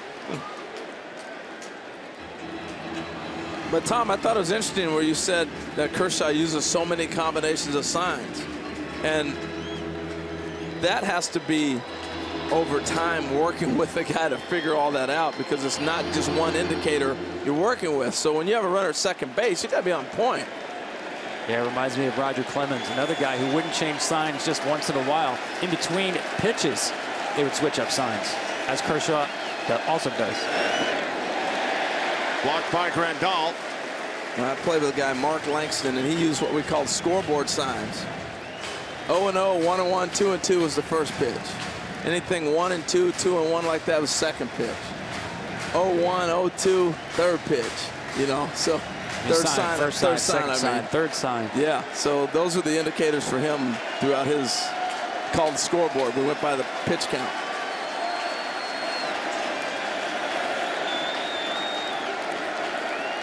The 1-1. Right field. Reddick back. Just shy of the track. Makes the catch. Worth tags.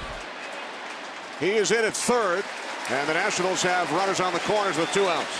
That was interesting. He dropped down to a right-hander right there.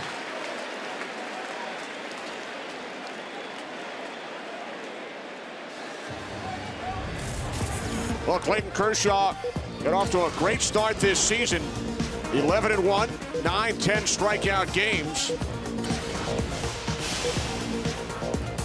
In the month of May, only 2 walks, 65 strikeouts. But he missed all of July, all of August with that back injury. Came back on September 9th. Over his last 3 starts, allowed only 2 earned runs. And now in the postseason, with a career postseason record of 2-6, has allowed 3 runs, 8 hits over the first 4 2/3. Runners on first and third, 2 outs for Espinosa, who has struck out twice tonight. This is what makes him great, though. It's easy to win when you got all your stuff working for you. When you don't have it, that's when you see the character, the heart, the determination. And this guy's gutting through. And if you'd have said with the stuff he's had tonight, he can walk out of here with the lead after the 5th inning, I think the Dodgers would have taken that all day long. They're 1 out away from getting that. 6-time All-Star, 3-time Cy Young Award winner.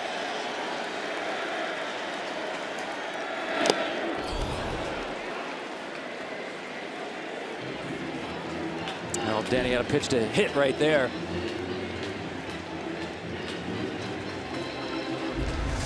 Missed badly with first pitch, but this one, well-located fastball. Well, he's gone right after him all night. Just here's a fastball, hit it.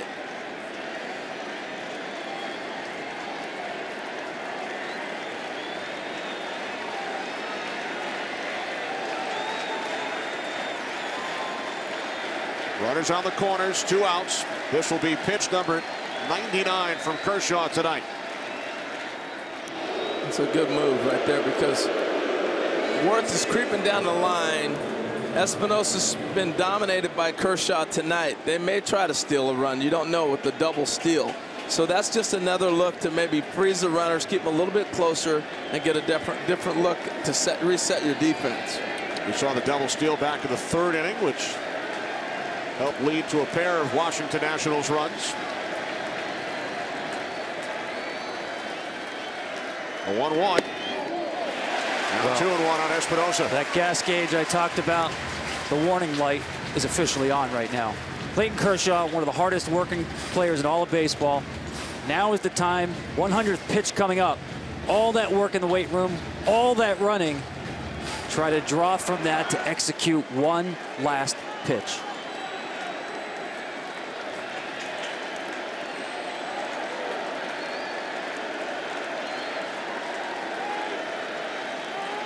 Espinosa steps out.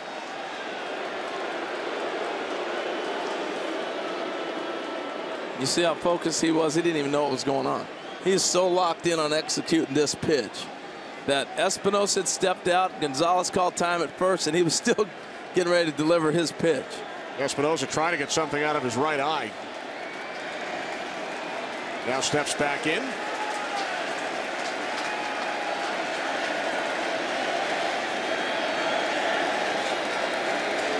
Pitch number 100 from Kershaw. Now 2-2. I don't think he's shown him an off-speed pitch all night. He's just said, I can get the ball by you. It's a matter of location now. I think if he goes up with the fastball, he throws it by him. And he threw one breaking ball to strike him out, a ball he overswung on because he'd set him up with fastballs prior. 2 balls, 2 strikes, 2 outs. Bottom of the 5th inning.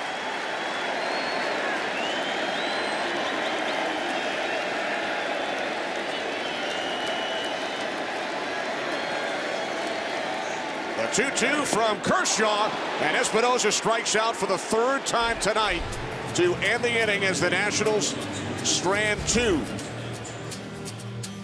So Kershaw gets out of the 5th with a 4-3 lead.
Corey Seager leading off for the Dodgers here in the top of the 6th inning against Max Scherzer. A solo home run on the first pitch he saw back in the 1st inning. And now Seager leading off the 6th, flies out to Turner for out number 1. Tell you, we talked a lot about Kershaw, but Scherzer settling down a little nicely too. And after the Dusty Baker interview, remember what he said? You know, we got the double steal. They scored the 2 runs. And if we can get Max to shut him down, he's done a nice job. 71 pitches. I think the key, looking back, is he went back to the fastball. And he started working off that fastball. His changeup's coming to effect now. Because if you have a 95-mile-an-hour fastball, you have to honor that as a hitter. Like that right there. I just love the face right there, Clayton Kershaw. Did he pitch 5 innings, or did he run a marathon? Spent. Never gives in. Max Scherzer has retired 8 straight since the Justin Turner home run back in the 3rd inning. A 2-run shot, which gave the Dodgers a 4-0 lead.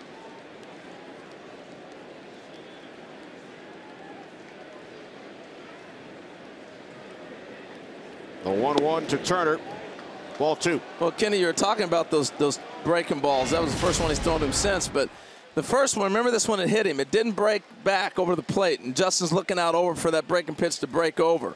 Then he gets the first pitch and he hits it out of the ballpark. The ball breaks to where he thought it would go to.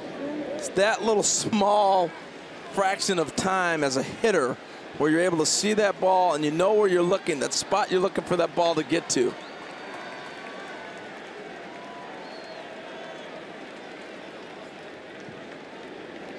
Now the 3-1 from Scherzer, full count. Well, he's one of the top 5 hitters against curveballs in the National League. It's because of the way he hits. Gets himself loaded and gets that very high leg kick, but stays balanced. A guy who gets ready early and is able to keep his hands back and not commit. Curveball is designed to get a hitter to commit early. Turner stays back.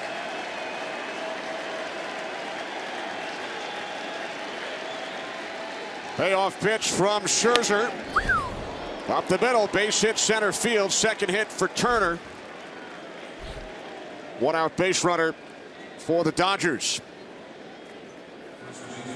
Well, T-Mobile One lets baseball fans dig into the game with unlimited LTE data on their smartphones. Show us how you're a baseball fan by using hashtag #UnlimitedBaseball for a free MLB Shop gift code and the chance to win tickets to every 2017 World Series game. So Justin Turner ends the streak. Scherzer has retired 8 straight. He's on at first, and here's Adrian Gonzalez, who is 0 for 2 tonight. Did a nice job of getting Adrian to roll over a ball, hitting that double play. But, man, that was a bullet that Turner hit back up the middle. That's chuck and duck right there. That was a missile.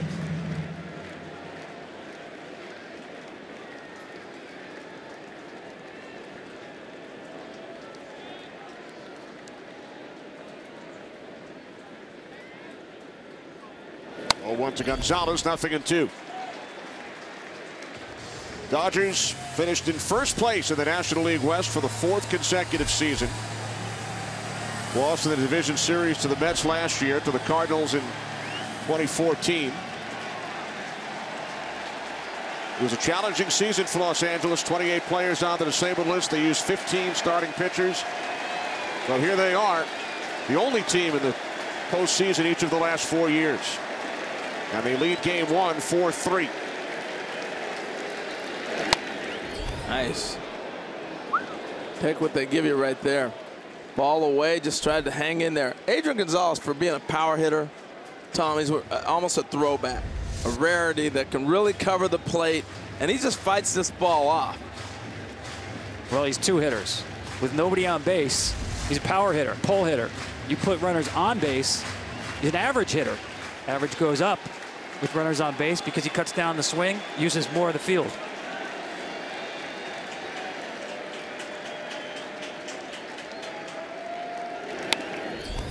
Fights another one off. How did he fight that one off? With a step ladder, maybe. Designed to be up. It's higher than up, and he still gets wood on it.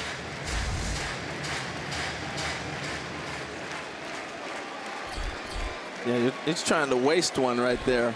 He still couldn't waste it.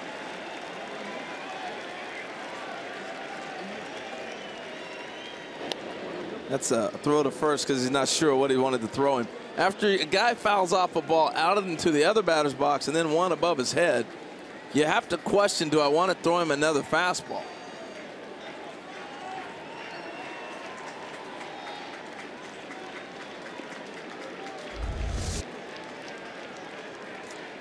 See how flat the bat is? Yeah. Just gets a piece of it, and his butt is in the dugout, but the bat is on the ball. But staying alive. But this is a guy looking fastball and adjust, because if he's sitting on an off-speed pitch, he's not hitting those balls, especially the second one that was above his head.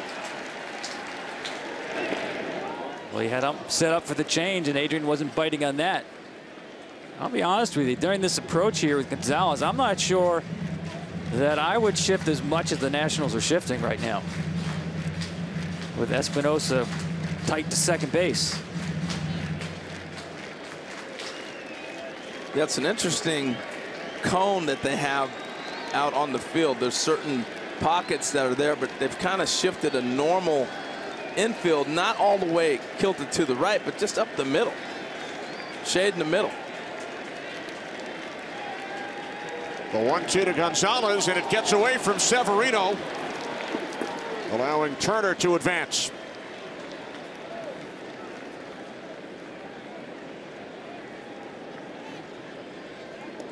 Yeah, sometimes a guy has such a good at bat. He took him out of his game by fouling those high fastballs off.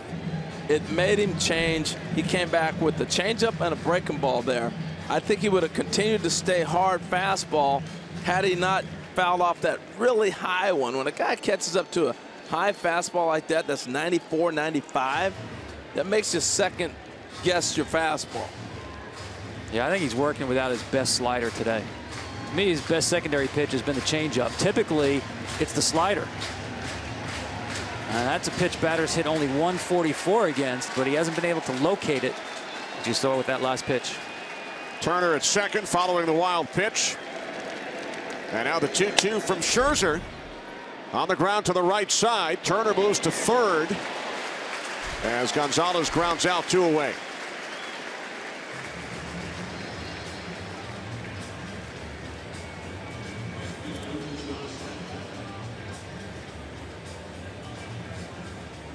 See Dusty and pitching coach Mike Maddox.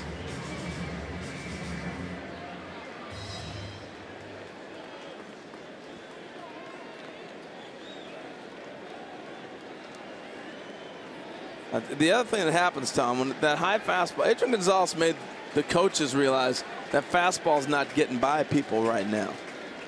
And that's another telltale sign. Hitters will tell you as well when a pitcher's starting to fatigue and maybe not have his best stuff. The radar gun doesn't always tell you that.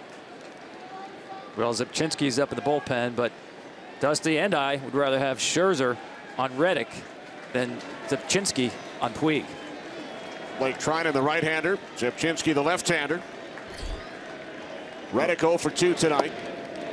Yeah, but you may still get Puig if because Peterson's up next if you go to the left-hander. But he doesn't look like he's ready to hit, so maybe you're not getting Puig at all right now. It's the 6th.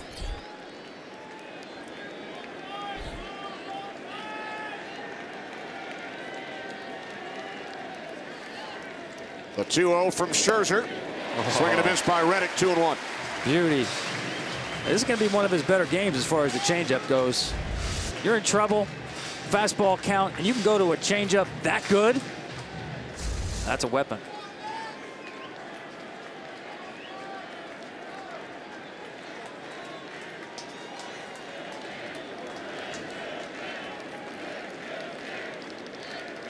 Runner on third, 2 outs.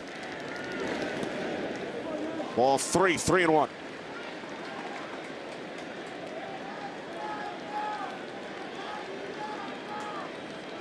Turner a 1-out single, moves to second on a wild pitch, and then the third on the Gonzalez ground out.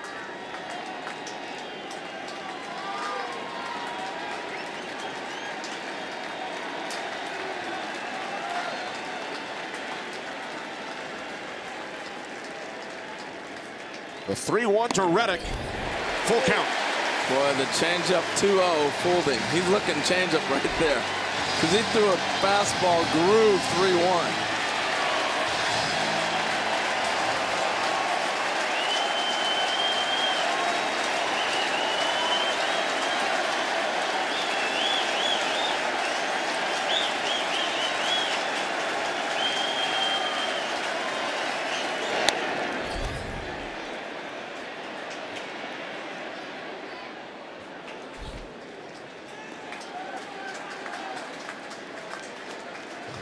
He got in his head on the 2-0 changeup, Tom. It was not only a good one, but he was so far out in front because he was dead set on the heater.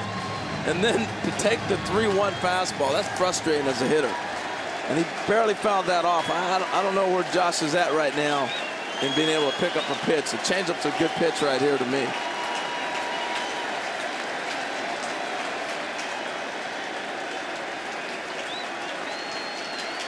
Payoff pitch from Scherzer. Ground ball to the second baseman, Murphy. And that will do it for the Dodgers in the 6th.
The Dodgers pen led the team with a career-high 75 appearances during the regular season.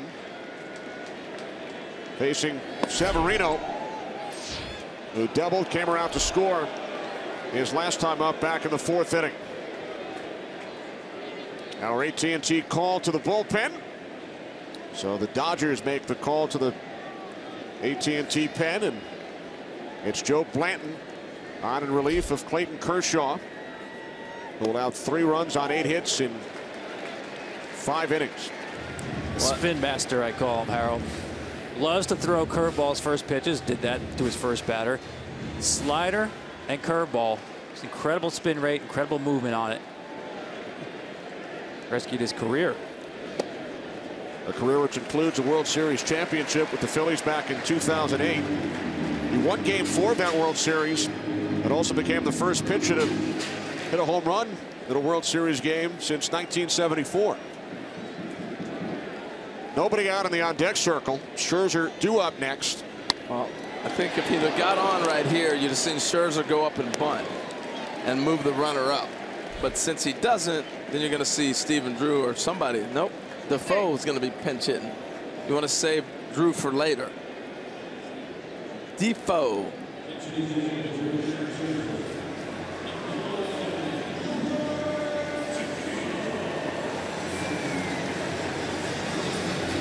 So Scherzer goes 6.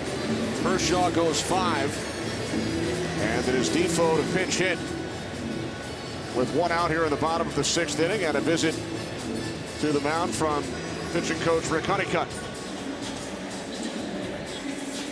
Well, this is clearly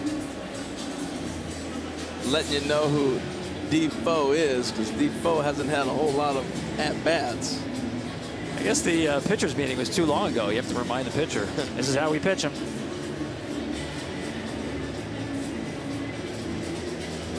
Well, we saw Syndergaard bump Connor, match zeros on Wednesday night in the National League wildcard game, and look forward to Kershaw and Scherzer here tonight. Well, who would have expected 4-3? Hey, listen, let me tell you something. It's easy to appreciate great pitchers when they have great stuff. There's a whole nother level of appreciation when they pitch the way they did. Kershaw getting Espinosa to end his final out of the night, and Scherzer getting Reddick with runners on base to end his night, gutting it out. So here's Defoe, the switch hitter. 58 at-bats during the regular season for the Nationals.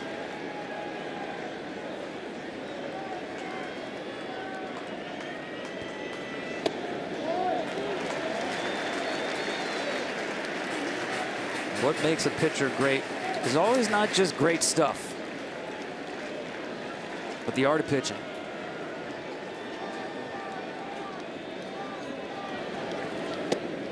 Well, the beauty of both those guys is they know early on how good their stuff is or is not, and the frame of mind they're going to have to be in to get through it.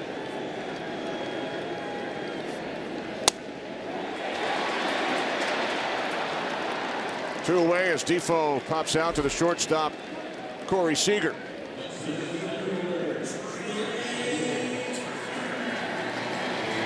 Tell you, when the Dodgers got Blanton in the offseason, I thought it was the move of the offseason. I mean, that's a little exaggerated, but I thought he was that good at the end of the year last year. And with the game going so much to bullpens, and particularly in the middle innings, and that guy that can go late, or he can go long, or he can go in the middle like he is today, that was the value of this guy. His slider's electric, his stuff would come back, and I just thought the experience that he's gained now the last couple of years with different clubs in the bullpen, I thought he was a great pickup. Blanton now in his 12th season. He's pitched for 6 different Major League ball clubs.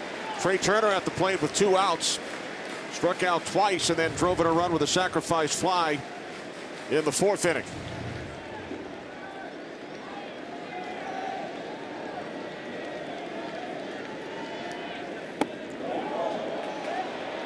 Ball 3, says the first base umpire, Chris Cuccione. That was almost identical to the one he threw 1-0, hoping he would get it. Because you saw him asking the umpire, was that down? He said, no, it was off. Okay, make a little bit of adjustment. Almost got him to chase it. The 3-0 from Blanton. In for strike 1. Well, you better not walk him, because a walk is a double with this guy. One of the fastest runners in baseball.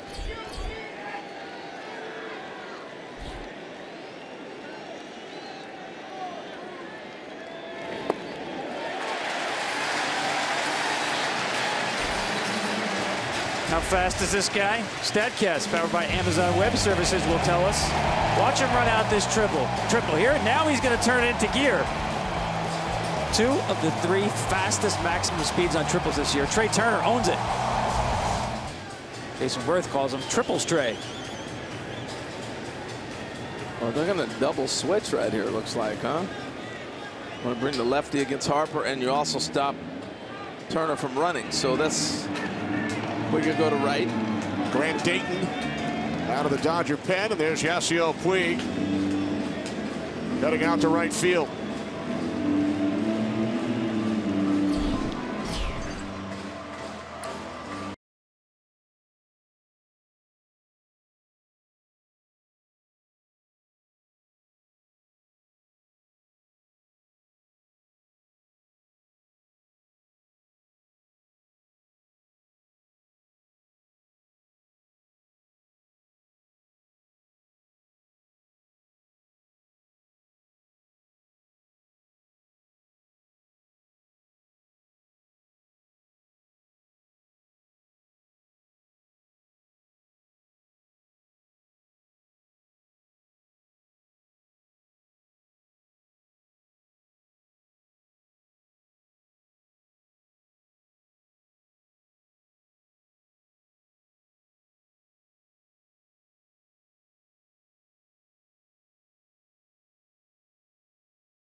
Plate with 2 outs, bottom of the 6th inning.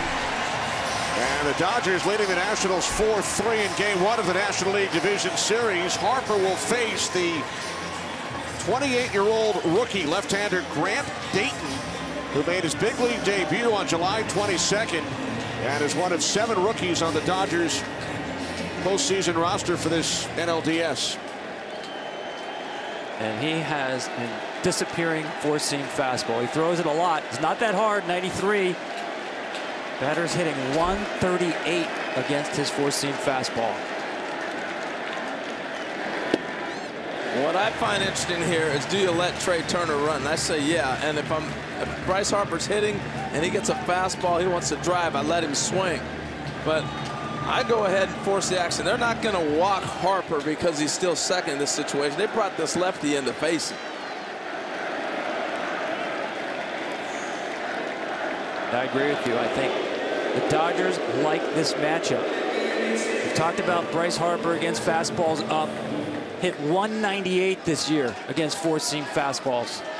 You've got a pitcher out there whose best pitch is the fastball up, and a hitter whose one hole is fastball up. Dayton facing Harper for the first time.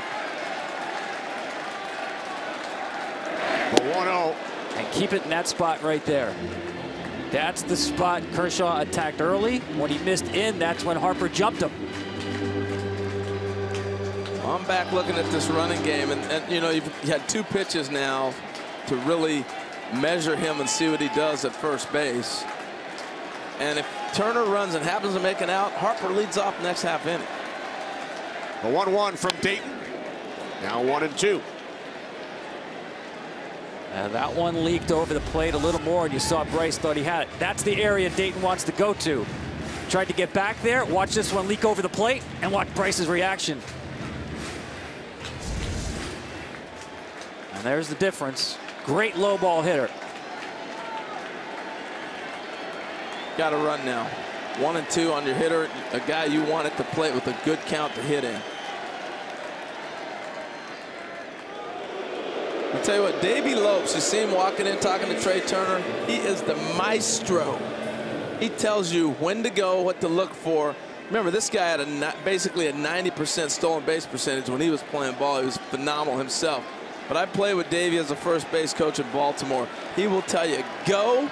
Before the pitcher picks up his glove, he'll have an idea what he's doing. Turner holds, and Harper sends this one into right center, and it's Puig. Peterson was calling for it. Puig crosses in front of him and makes the catch to end the inning.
Harper fly ball. Peterson calling for it, but here comes Puig.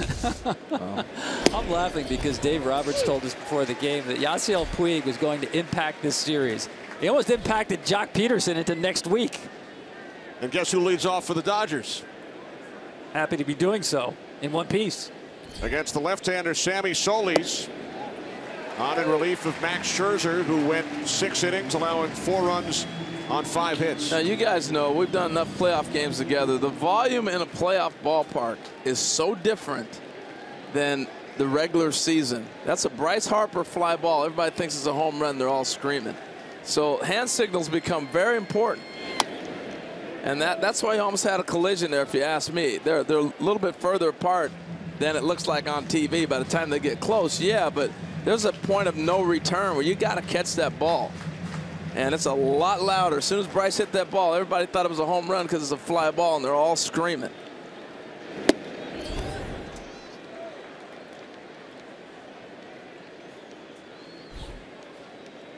Peterson 0 for 2. Grandal on deck. Dodgers lead 4-3. Top of the 7th inning in Game 1.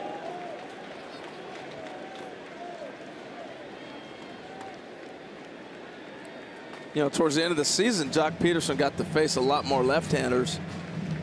And I actually think he might have impacted the roster because he did quite well against lefties. This is normally a situation where you may not see him facing left-handed pitchers. Peterson down on strikes, 1 away. Well, these left-handed relievers, 3 of them for Washington, will get a lot of work in this series. Dodgers, absolutely horrendous against left-handed pitching. Dodgers with a batting average of .213 against left-handers during the regular season. Here's Grandal for 2 tonight.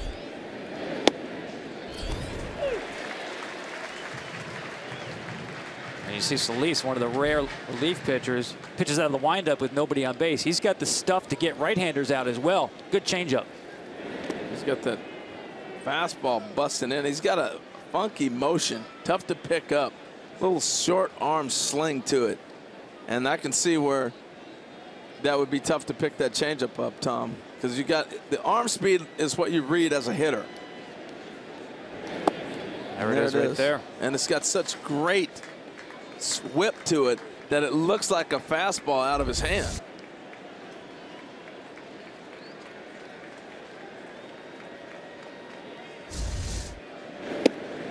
Nice.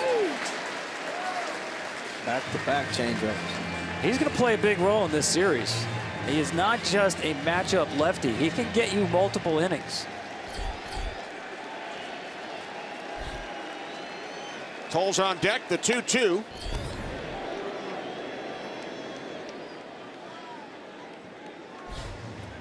Dodgers took a 4-0 lead. They scored a run in the first on a Seager solo home run. 3 in the third. Justin Turner with a 2-run shot. But then the Nationals started to chip away. 2 in the third and a run in the 4th inning for Washington. Now the 2-2. Diving attempt by Rendon.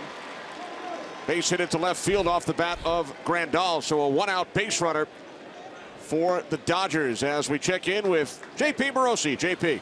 Thanks, Kenny. And I spoke with Sammy Solis earlier today, and he shared with me that his parents, Bob and Sally Solis, own an orphanage in Conga, South Africa, with about 60 children living there, the vast majority of whom have lost their parents to the AIDS virus. So he said he actually went there to volunteer his own time a couple years ago, said it gave him great perspective on things that matter far more than baseball. All right, thanks, JP. Great stuff.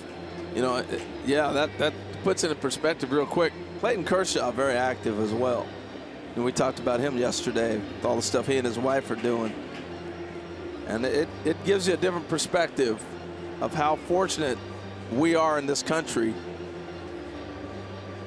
And particularly to be a Major League Baseball player, that goes to a whole nother level. And now Harold Solis will face a pinch hitter, Howie Kendrick, batting for Andrew Tolles. So it's the right-hander Kendrick against the lefty Solis, with Grandal on at first and 1 out.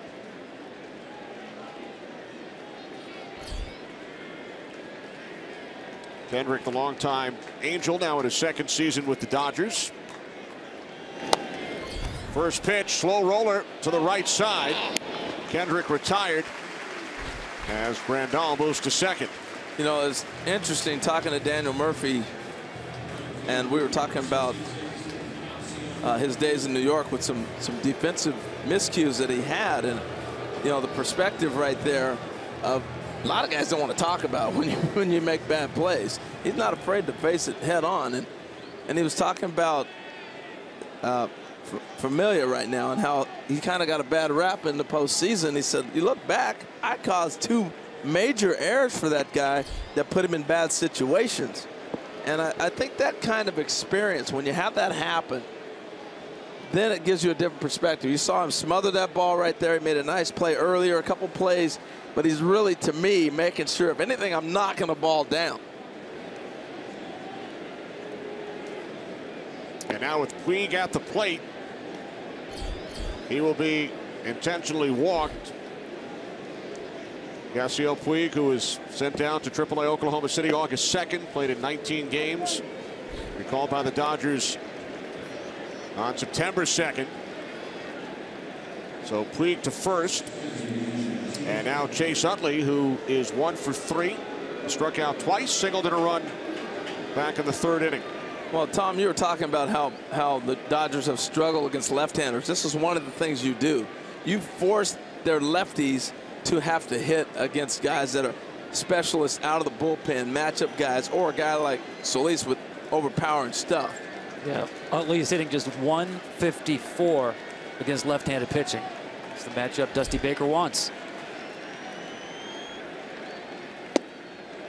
Missing away with the first pitch. Ball 1 to Chase Utley.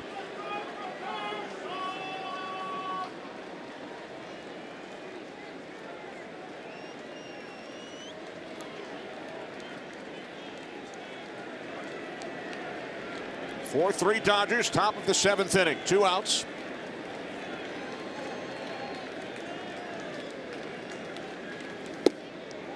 One and one.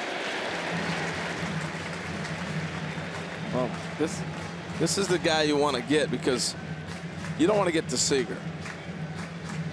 You want to go after Utley. Howie Kendrick at bat was where the Dodgers were hoping they would cash in. And they got the number for the force out.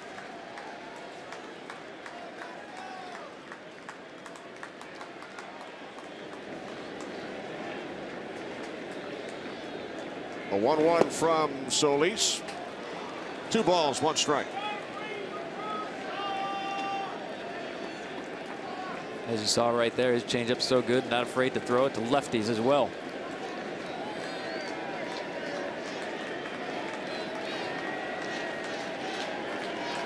Grandal, the runner on second. Puig takes his lead off first.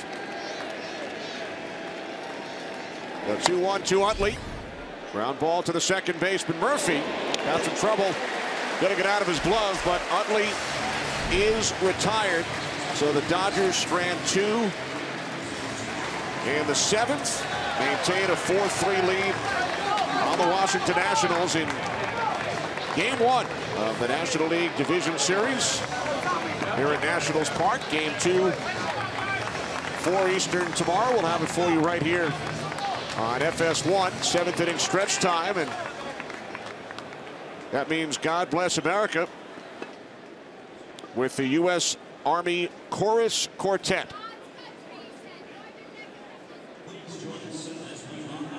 Great country with a performance of God Bless America. Ladies and gentlemen, the U.S. Army Chorus Quartet. God bless America, land that I love. Stand beside her and guide her through the night with the light from above. From the mountains to the prairies, to the oceans white with foam. God bless America, my home, sweet home. God bless America, my home, sweet home.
Max Scherzer and Clayton Kershaw 1-2 in all of baseball in wins and strikeouts since 2010. Kershaw went 5, Scherzer 6 innings. Dodgers with a 4-3 lead. Bottom of the 7th, Jason Worth leads off against Grant Dayton, who faced one batter in the 6th and retired Bryce Harper. Howie Kendrick remains in the game in left field for the Dodgers.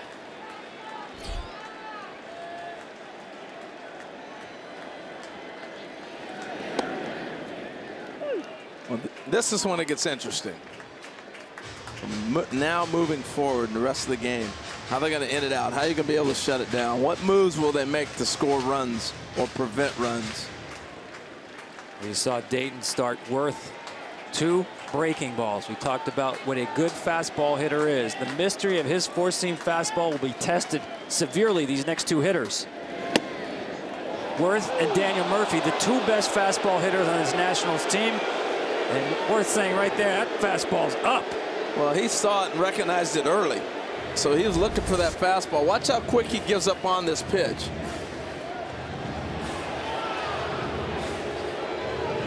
Yeah, the ball's up, but it was a nice job by Grandal getting his glove on top of the pitch and framing it down. A 1-2 from Dayton. Grant Dayton, 28 years of age, out of Auburn University, made his major league debut this season after a long minor league career. Daniel Murphy waiting on deck. Then Anthony Rendon.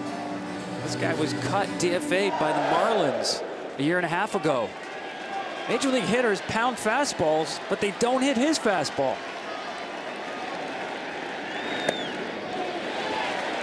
So he's staying up with that fastball. What the Dodgers do, they put a lot of emphasis on spin rate. And his four-seam fastball has a higher than average spin rate. What does that mean? That means the ball doesn't sink as much as the hitter expects it to sink, so it plays better up in the zone.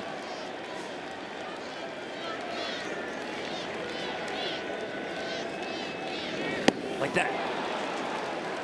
So Dayton wins the battle as Worth strikes out. 1 away here in the bottom of the 7th inning.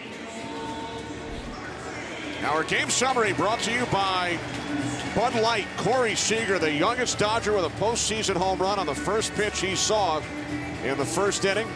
Justin Turner took Max Scherzer deep. 2 runs batted in for Rendon. And the matchup of Kershaw and Scherzer in game 1 of the NLDS. Boy, has the long ball played big in the postseason so far. American League showed it a lot the other day. Connor Gillespie sending the Giants into the Division Series matchup with the Cubs. 3-run shot off Garris Familia in the National League wild card game. Yeah, and I was thinking about Murphy right there. You could hear him go, woo! And that ball up and in. You don't see that pitch very often anymore. They don't pitch up and in a whole lot, at least not with purpose. That was a miss, obviously. And I think that's why the home runs have been so prevalent this season and really for a while. Not a lot of guys get knocked down. I mean, when you see 2 and 3 home runs in games back to back to back, and we've seen it a lot, right? More frequent than any. Indians with 3 and a 4-batter stretch in game 1 of their series last night. Toronto bombing balls out of Texas the last 2 nights. Nationals set a franchise record with 203 home runs during the regular season. 6 Nationals hit at least 20. The Pedro inside Baez, pitch. Dodger pen. Yeah, you see Baez getting ready. That inside pitch, that knockdown pitch, I'm not saying throw at somebody's head. I'm saying you got to knock guys off the plate, because now that sets up that outside pitch that you can get to. But if not, guys are going to live looking on the outside. You're going to lose. You being the pitcher, you're going to continue to let guys look out over the plate. Saw Grandal asking for that fastball up. I'm telling you, if Grant Dayton gets this guy to swing and miss at his fastball, well, we got to call it Mythbusters, because the mystery is confirmed. And there he goes. Let's see if he can get a swing and miss.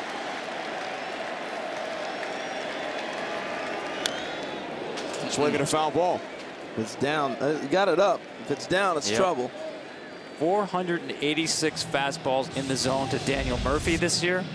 Only 10 times as he swung and missed. Just crazy hand-eye coordination. Strength against strength right here.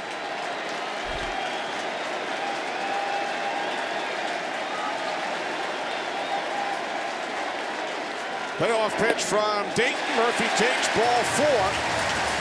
A one-out base runner for the Nationals here in the 7th. That also tells me, Tom, that Murphy's a guy who hits off the fastball. And what I mean by that, he's looking fastball and adjust. We often hear a guy who's sitting on a certain off-speed pitch, or guys are looking off-speed and then I could adjust to the fastball. I don't buy that as much. I think it's really hard to go look slow and then speed up to 97, 94. Another double switch. Charlie Culberson out of the Dodgers dugout. And Pedro Baez out of the Dodgers pen.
Giants Cubs game 1 at Wrigley. Tomorrow game 2 here, 4 Eastern FS1. Pregame at 3:30, and then Giants Cubs game 2 tomorrow night on MLB Network. Well, Dave Roberts managing in his first postseason game makes his second double switch in 7 innings as Anthony Rendon steps to the plate for the Nationals. There is the new second baseman Charlie Culberson, who will bat in the 5th spot of the order. Well, you don't make, what, 606 pitching changes? I love National League Baseball, man. This is a manager's game. The difference between the leagues, the difference between checkers and chess. So Utley out. There's Pedro Baez, the 28-year-old right-hander. 73 appearances during the regular season. To face Anthony Rendon with the runner on first, Daniel Murphy, and 1 out here in the bottom of the 7th inning. Fastballs up, sliders away. That's the scouting report on Rendon. But once again, very patient at the plate. Very low chase rate. Well, this is an interesting scenario because you have Murphy on with that injury he's had where you really can't run like he used to. He's only got 5 steals this year, but Baez has such a high leg kick. It's just inviting you to steal the bag or get something going. And I know Dusty Baker would love to play that game right now. He's not going to hit and run with Rendon. You want to take that bat out of his hand, but you could force action. But I don't think it's going to happen because Murphy's not able to run right now. There goes Murphy. Throw down to second is in time. He didn't have a big lead. Looking at him, he didn't have a big enough lead to run right there. I think they got enticed with the high leg kick, and maybe Murphy's feeling a little bit better. But if you're going to run, you got to get a good lead. He doesn't have a good lead at all. He lost this stolen base on his lead. Culberson applied the tag. Now 2 away. It's a heck of a pick and tag by Culberson, who just came into the game during the double switch. Well, I really like Charlie can play, man. He can play short, he can play second. You saw the pick right there. Plays in the outfield. It's a gutsy move. That was almost like a pitch out because he got the high fastball, but Murphy had to get a bigger lead. He didn't have the lead. You got to get a lead to run. He didn't have the lead to steal that bag. Well, he talked about Dusty loves to play an aggressive game. Just blew up on him right there. Potential tying run thrown out for the second out. And now the 1-2 to Rendon. Fouls it off to the right side. Well, let's go back and look at this pick. He gets himself in right position. It's the short hop and slaps the tag on him. That ball's a bad throw. He picks it and turns it into an out. But it's the 7th inning, you know, Tom. I like the pushing gamble. I think if Murphy gets the lead he should have got, he's safe, and that changes everything. So I like the gamble. If he's healthy, then you run him. I guess he's telling us he's healthy.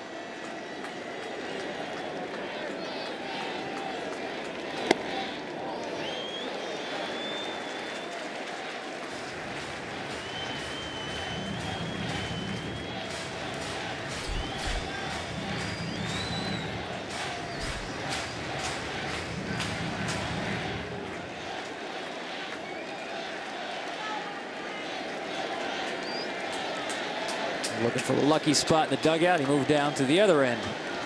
And he changed jackets. Rendon pops it up. Seager behind the mound makes the play to end the inning. Murphy caught stealing. 4-3 Dodgers. We head to the 8th.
Dodgers rookie Corey Seager. First inning, first pitch took Max Scherzer deep. Sixth pitch of the game gave the Dodgers a 1-0 lead. 22 years of age.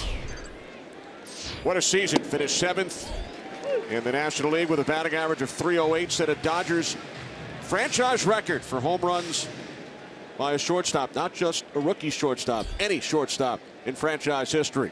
There's Clayton Kershaw, Dodgers starting pitcher tonight. You know, you would think that a guy like this is going to be 1-1 or 1-2 in the draft, right? You know, the Dodgers were able to get him. Logan White, back, who was the farm director at the time, he really had to fight to pick Corey Seager when they got him with the pick, because they didn't think he was going to be able to stay at shortstop. And I know that people still say that. I think he's going to continue to stay, and I think Cal Ripken really paved the way. This is the closest guy to Cal I've seen physically. I mean, you stand next to this kid, he's a monster. I mean, it's one thing to be 6'4", but he's wide. He is a load. He's a big man. Yeah, I don't see him moving off the position. 6'5". One of many shortstops of this era. Grew up idolizing Derek Jeter. And a couple of years ago at the All-Star game in Minnesota, his brother Kyle, of course, third baseman for Seattle, was at the All-Star game. Corey went there to watch his brother play. After the game, outside the clubhouse, who comes out but Derek Jeter? You know what Corey did? He was too nervous, didn't even say hello. Murphy, 1 out.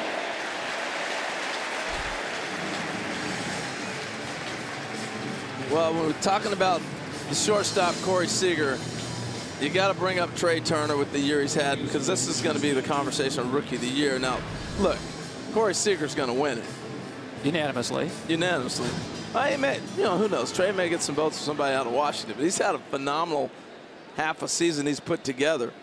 And this kid is going to end up being a shortstop someday in the big leagues. They moved him to the big leagues now to play center.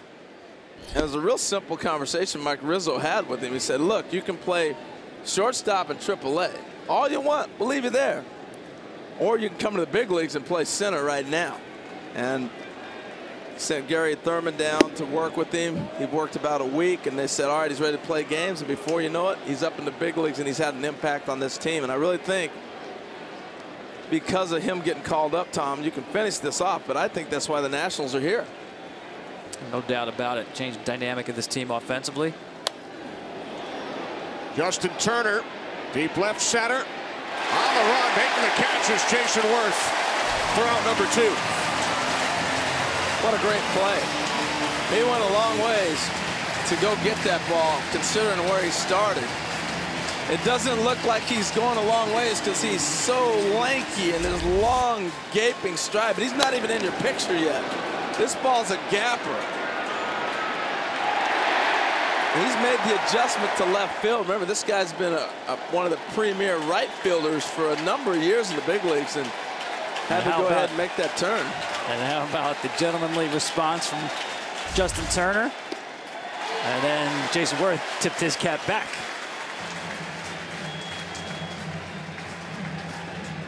Nothing on one on Gonzalez, who is 0 for 3 at the plate tonight. I never did that. I was too mad. You gotta make a play on me like that. I'm a chap. I'm not tipping my cap at you.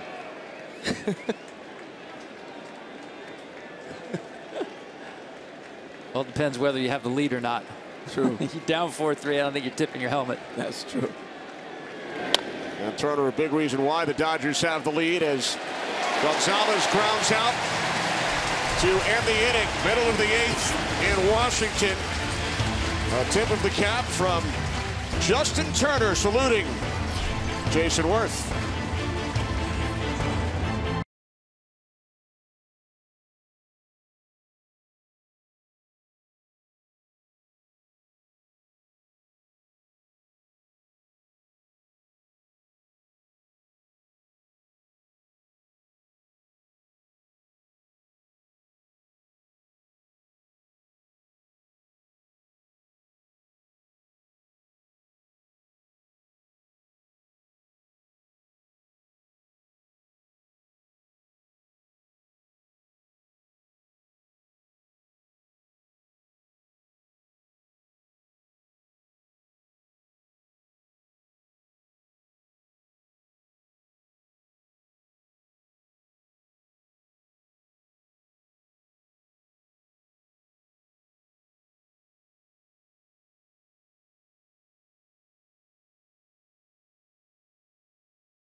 lead game one of the National League Division Series 4-3.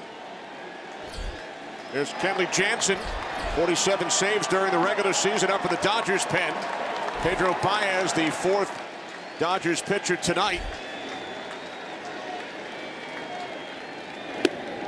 And Ryan Zimmerman takes ball one, leading off for the Nationals. He had 2 hits earlier against Clayton Kershaw. It's really interesting seeing the closer up.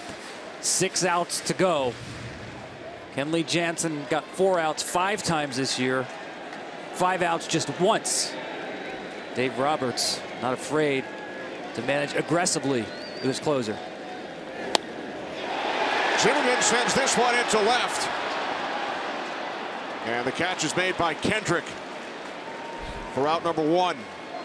Dave Roberts telling us before the game, we've done some unorthodox things throughout the course of this season. Well, he started the year managing conventionally, managed by formula, have a 7th inning guy, an 8th inning guy, a 9th inning guy. But he's done a great job being unconventional, working with the best possible matchup. And he said, I couldn't have done it unless all of my relievers checked their ego and allowed me to use them in any circumstance. When he started to go out, he wanted to make sure that the Nationals announced their pinch hitter, Stephen Drew. And now Roberts to the mound. Here comes Kenley Jansen.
Giants and Cubs coming up next from Wrigley. We'll be here tomorrow, game 2, Dodgers and Nationals, and then Giants and Cubs tomorrow night, game 2 on MLB Network. So Dave Roberts goes to his closer. There's Pedro Baez, who worked 1 scoreless inning out of the pen with 1 out in the 8th. Kenley Jansen, what do you think? Lock it down, man. If that was Mariano Rivera, would Joe Torre gone to him? Absolutely. You got to win game 1. Stephen Drew pinch hitting. Popped up, foul territory. And the catch is made by Turner. Has some words for the Nationals fan of the front row. Now 2 away. Look, here's my thought behind it. The Dodgers came here with the thought of, if we can split, you're not guaranteed you're going to be ahead tomorrow. So you've got a 4-3 lead. You got the best guy you have. I don't have a problem with it. I go get it. And next inning, he's got top of the order. Yeah, listen, I can't fault any manager who wants to be aggressive using the bullpen in a 1-run postseason game. Personally, I would have waited another batter I didn't have a problem with Baez on Drew. It didn't really scare me. I mentioned that Jansen's only got 5 outs this year once. So you're stretching him a little bit here. And that was back on April 13th against Arizona. There's another pinch hitter, Clint Robinson, former Dodger, 9 games with the Dodgers back in the 2014 season, batting for Severino. And that told me that Dave Roberts wasn't sure that Baez could keep Drew in the park. And he is prone to the home run ball at times.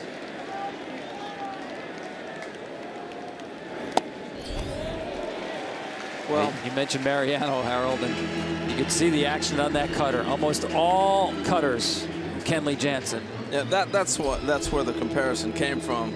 Clearly, he's not Mariano yet. You know, the comparisons of the natural cutter. Chris Heisey in the on-deck circle. Should Robinson reach? 2-1. What's amazing about Kenley, talking with him, is this cutter is natural. Same thing with Mariano. Nobody taught him that. It was just one day he threw the baseball and it started to cut that way. And Mel Stoudemire was able to get Mo to really have control of it. And the same thing happened here with Kenley, which is very rare. I wish I had a little cutter like that. Jansen, a former catcher. Yes. Curacao. 2-2 on Robinson, pinch hitting with 2 outs. Bottom of the 8th inning of the Nationals trailing by a run. Jansen made the conversion from behind the plate to the mound in 2009, only 7 years ago. Well, think about it, too. The man he replaced, Baez, converted third baseman. Right. Think about this Dodger bullpen. You have 2 converted infielders. You have Joe Blanton, a low-level free agent signed in January. A couple of low-level under-the-radar trades. Fair ball. Robinson heading for second. And he is in. With a 2-out pinch hit double. And the Nationals have a runner in scoring position, trailing by a run. Do you know how rare that is to hit that double that way? This ball's cutting in on him. And to be able to shoot it down the left field line. That ball looked from that angle like it was out over the plate a little bit more. But remember, this is a cutter. A nice job. He almost hit it out of the catcher's glove. You saw the way they defended Robinson. No way you're expecting him to hit the ball to that side of the field on the ground. Michael A. Taylor running for Robinson. And another pinch hitter, Chris Heisey, one of the best in baseball. Rick Honeycutt out to the mound. So the Nationals will use a 3rd consecutive pinch hitter. Both the Nationals and Dodgers with 14 position players on their roster for the NLDS. That's 6 extras, both carrying 11 pitchers. Well, plus you have versatility. I mean, you look at Trey Turner can play shortstop if you need to. Howie Kendrick can come in. He can play third. He can play second base. So you have those versatile athletes. Culberson we talked about. He can play short. He can play second. He plays the outfield. So that allows you a lot more flexibility off your benches as well when you have guys that can play multiple positions. And Chris Heisey, like a lot of real good veteran pinch hitters, you see the numbers right there. He'll jump a fastball early. Heisey, like Clint Robinson, who just doubled, is a former Dodger. Heisey, 33 games for the Dodgers last year. As you saw, 14 career pinch hit home runs in the regular season, first among active players. Taylor, the pinch runner, takes his leadoff second with 2 outs. Well, I think both managers have got what they want. You know, he wanted Kenley Jansen in this situation. Dusty Baker wants Heisey with a chance to tie a game or put you ahead. This is the situation he wanted to get his guy to hit in. Heisey 1 for 3 lifetime against the Dodgers closer. 1-1. And looking at the outfield arms for the Dodgers, Yasiel Puig, the best arm out there, playing shallow in right field. Jock Peterson, you can see him playing deep in center field. Almost no shot of getting Michael Taylor on a base hit.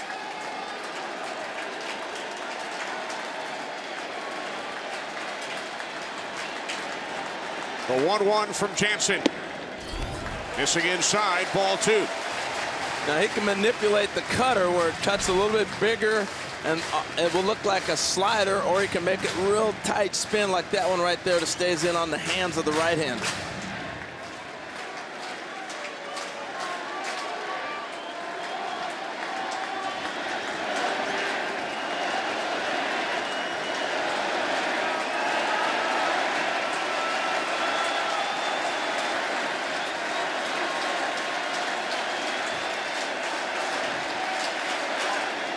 The 2-1 from Jansen.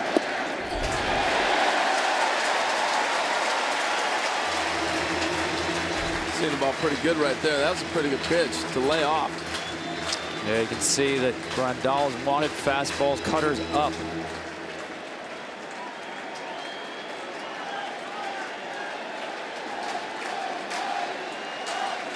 Nationals trail by a run.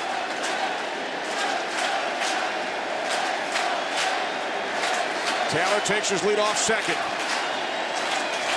Heisey pinch hitting, the 3-1 from Jansen, full count. That's the spot right there. Yeah, that's unhittable. Over the hands with late cut to it. Well, he got a 3-1 pitch. He knew what he's looking for. The ball's high. It's not a good pitch to hit. But he knew exactly what was coming. Again, 3-1. He took a little bit of a gamble. Nice pitch by Jansen.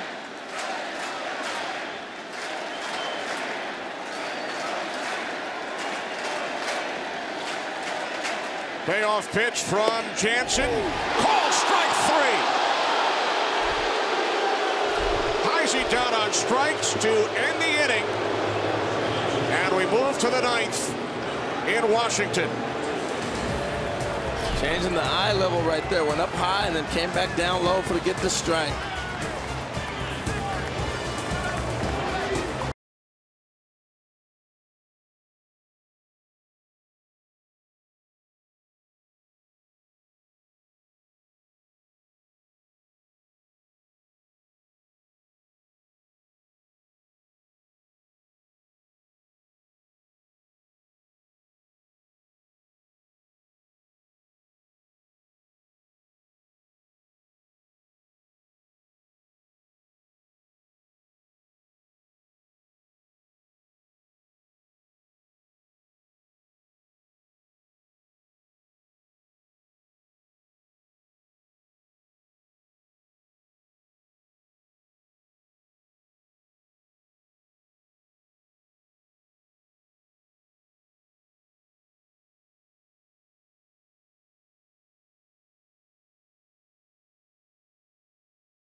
Charlie Culberson leads off for the Dodgers. New battery, Mark Melanson and Jose Lobaton For the Nationals, it was Culberson who hit the walk-off home run to clinch the National League West.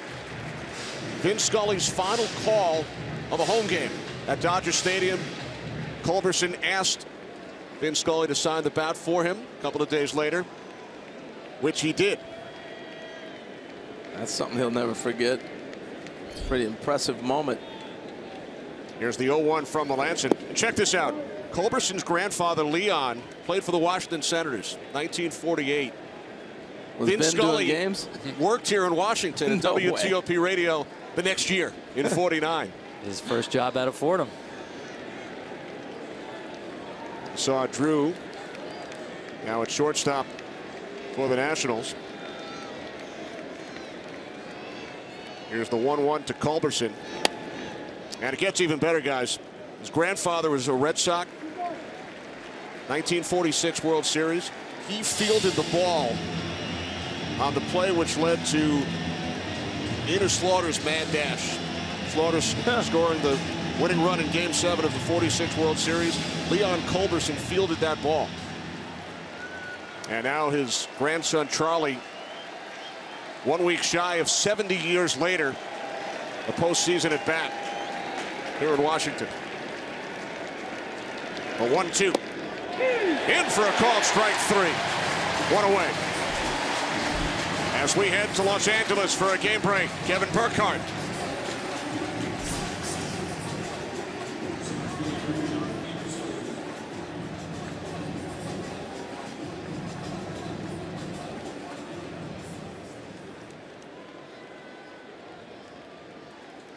All right, Kevin, we look forward to it.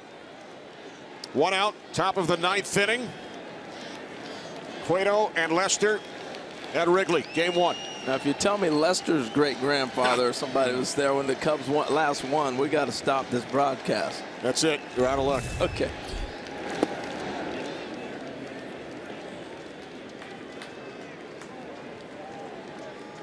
Tell you what, I like the move to get Melanson.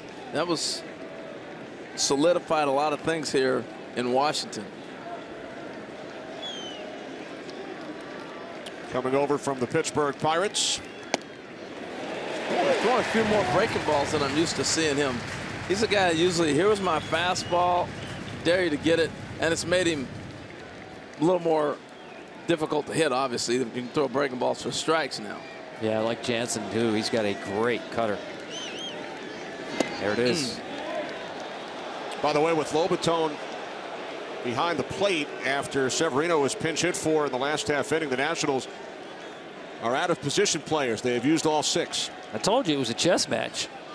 Baker against Roberts, Spassky against Fisher. What happens if they tie the game and Lobaton has to leave with an injury? Who catches? Bryce Harper catches. He's the #1 draft pick as a catcher. He can get back there. But Dusty used that at bat for the Robinson double that set up the potential chance to tie this game. So that's why he had to go ahead and hit for the young catcher in that situation. He used 3 pinch hitters and a pinch runner in the bottom of the 8th. Had already used Defoe, and now the catcher Lobaton enters the game. The 2-2 from Melanson to John Peterson. Call strike 3, 2 away. This is Vince's Melanson. He pinpoints pitches as good as anybody in the big leagues. He's not going to light up the radar gun like crazy that we've seen, but he is so on point with his pitches. Might have got a little generous call right there, but he can live on the corners with the best of them. Yeah, you're going to see cutters almost 2/3 of the time with Mark Melanson against the righties and lefties, both sides of the plate. Grandal 1 for 3.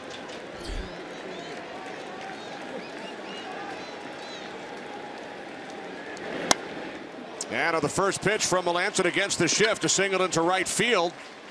Second hit of the game for Grandal. Kept him in the ballpark, though, and that's the key with Grandal from the left side. He can launch some balls. So that, in a sense, you go, all right, we kept him in the park. Now I got to go get Kendrick. Beautiful swing by Grandal. He had a nice night. So now Howard Kendrick rounded out to second in his only at bat in the 7th inning. Looking ahead, Nationals will have the top of the order due up against Kenley Jansen, who's chatting with pitching coach Rick Honeycutt. Turner, Harper, Worth. In the bottom of the 9th for Washington. And keep this in mind, with Turner leading off and as slow as Jansen is to the plate, Davey Lopes, the first base coach, said the other day that if that matchup happens with Turner on first base, if he's not on third after 2 pitches, he's going to go out there and shake him. It's almost an automatic bag with Jansen on the mound. Davey might steal the bases himself. Probably could still run. Well, I call him the original 40-40 man. He stole more than 40 bases when he was 40 years old. How about that for 40-40? Guess how many bases the Dodgers stole this season as a team? 45. Wow.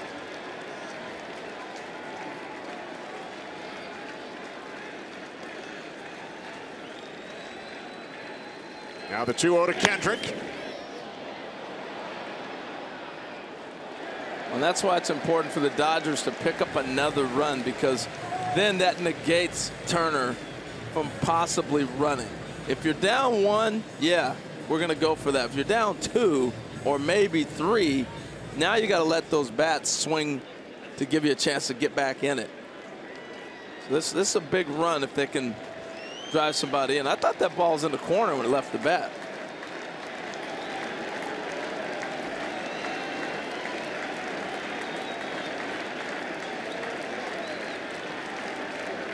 The 2-1.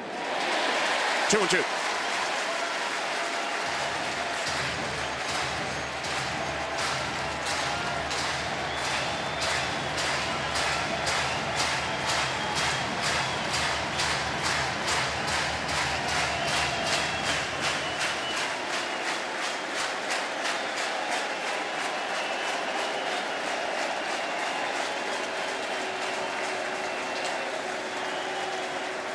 Two to Kendrick.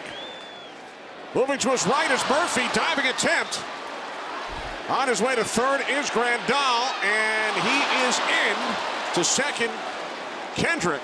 So the Dodgers with runners on second and third with 2 outs. Such an enticing play, because if he goes to second base, you keep Kendrick at first, but he knows if he makes a good throw, he's got a chance to get Grandal. That ball just didn't come out of his hands properly. Watch the footwork of Turner. This is shortstop playing the outfield. Doesn't get himself turned around well enough. And you see this throw sailed on him. I think you're right, Harold. I think if he makes a good throw, he's got to play here at third base. And I think that's the difficult challenge on that play. You probably see a lot of center fielders spin on this ball. He thought about it, and then he changed his body the other way. Last thing you want to do is spin and have that ball go by you, and it ends up costing you a run.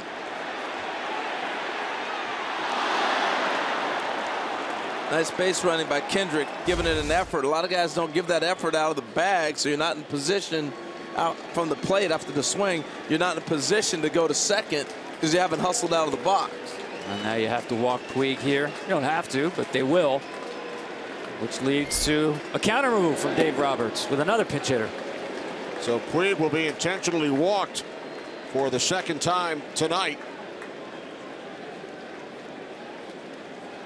Andre Ethier has come out into the on-deck circle. That's why I like guys that throw 4 balls. I don't like this whole conversation we've been having in Major League Baseball about just put them on first base to speed the game up. No, I've seen too many guys chuck balls away. Plus, this takes a pitcher out of his rhythm.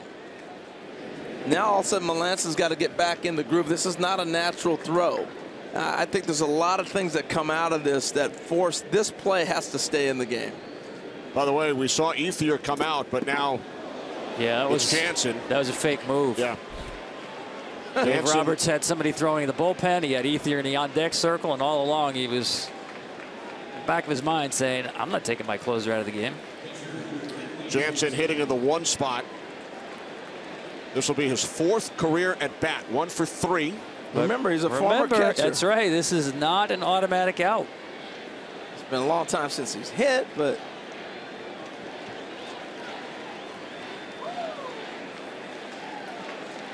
so it's Jansen with the bases loaded. Remember, Scherzer came to the plate with the bases loaded back in the second inning.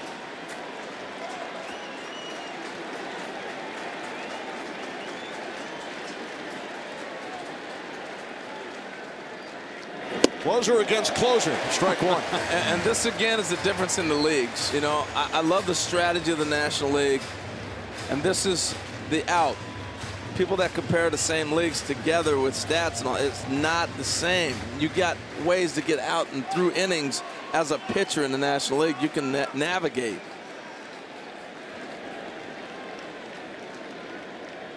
The 0-1 from Melanson, 0-2. Right now, you're just saying, Canley, don't follow through too strong with that right arm and get hurt. He's taking some pretty good hacks. Teammates laughing about it. In there, yeah.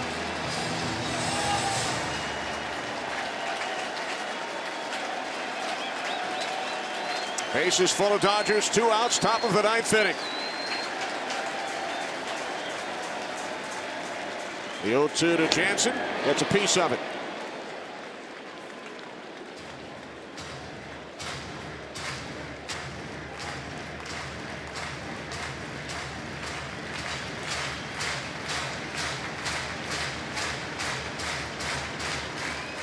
Jansen's one base hit back in the 2010 season. His rookie year with the Dodgers.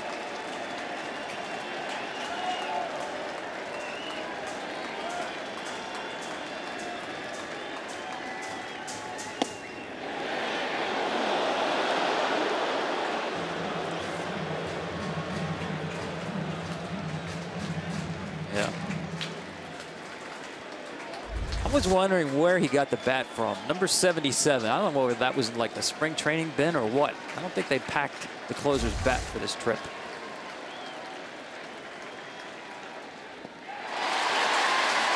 The number 77 bat strikes out. Jansen will head to the mound for the bottom of the 9th to face Turner, Harper, Worth in a 1-run game.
Sponsored by Falcon Tires, the official tire of Major League Baseball. Great catch made by Jason Worth back in the 8th inning to rob Justin Turner. Tip of the cap from both.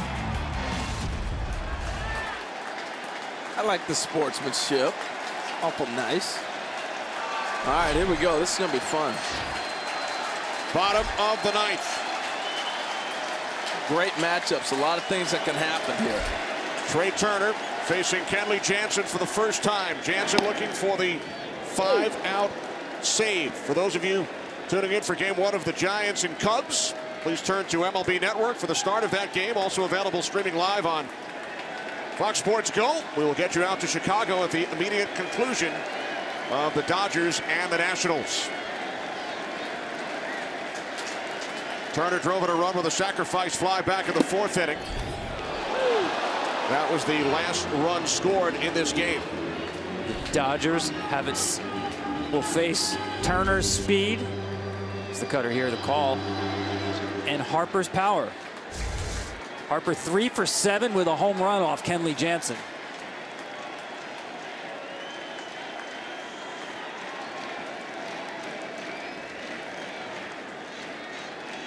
The 0-2 from Jansen, and Turner strikes out for the 3rd time tonight. 1 away.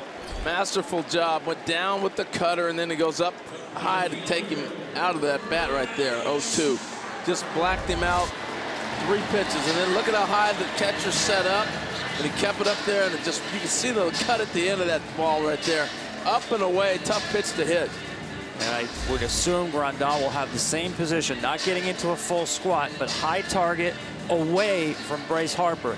Jansen has to be careful he does not lose that cutter on the inside half of the plate. That's the nitro zone for Bryce Harper.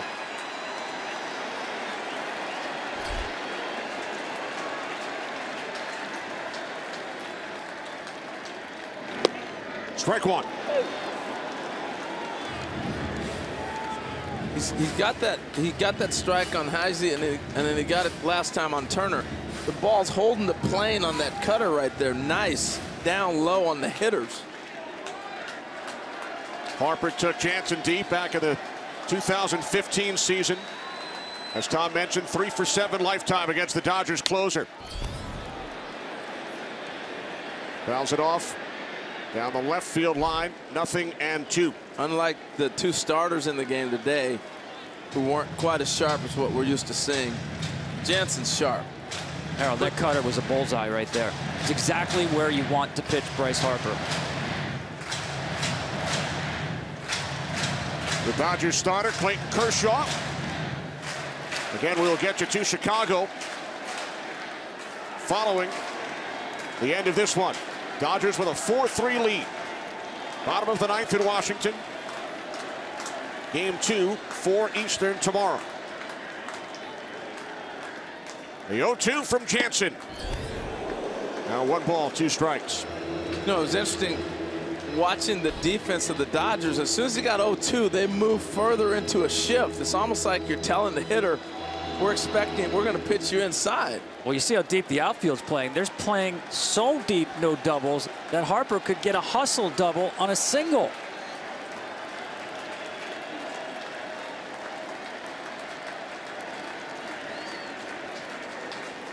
The 1-2 to Bryce Harper, another foul off to the left side. Every pitch in the same spot. The target in the same spot. And I don't think it will change. No need to get cute. Well, and if you're going to have a power hitter beat you, it should be the opposite way. Then he earned it. Other than that, it's your mistake to come inside and somebody beats you with the ball in late in the game. Late in the game. A little different than earlier. Same spot.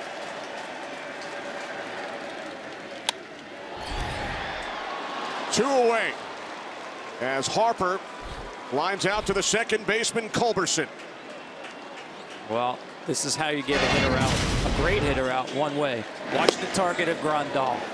Every single pitch, same spot, cutters above the belt, away. It's the game plan for the Dodgers, and you see Bryce try to pull that even after all those pitches away. he's going to have to change the approach because the Dodgers are not going to change theirs until he changes his and starts taking that ball the other way. So Jansen wins the battle. Here's Jason Worth, 0 for 6 lifetime against Kenley Jansen. Great job by our entire crew. Producer Aaron Stoikov, director Matt Gangle, technical producer Tom Lynch, technical director Zach Jensen, associate director Gilbert Zepeda, broadcast associate Sam Younger. Ben Boma crunching the numbers along with Mark Seguro and Aaron Charlton. First pitch to Jason Worth. Ball 1.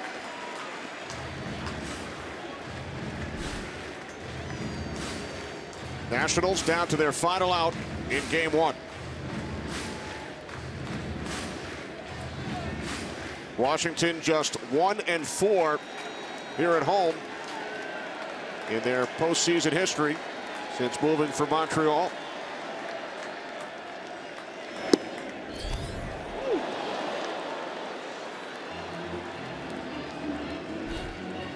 And the other thing I like about Dave Roberts going early to Kenley Jansen, it almost gave him an inning to get warmed up, to get back in that groove again before he had the big boys coming up here in the 9th. And he's been dead on this half inning. A 1-1 from Jansen.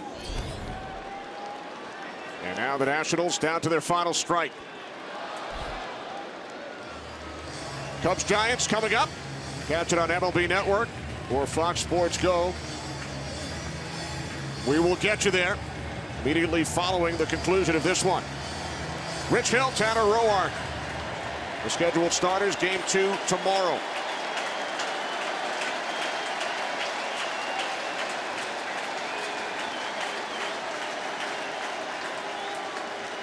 A 1-2 from Jansen, and Worth got a piece of it.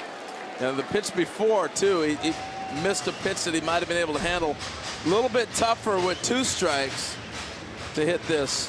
And maybe there's a reason behind it. Watch his delivery there. He's got one of the longest strides in baseball. Sometimes it looks like he's handing the ball to the catcher, not throwing it to him, and lost some traction right there.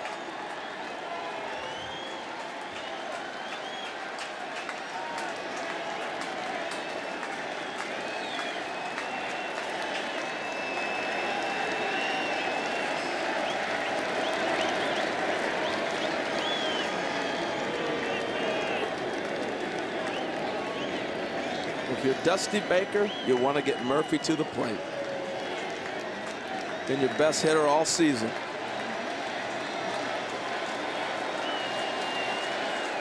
A 1-2 from Jansen.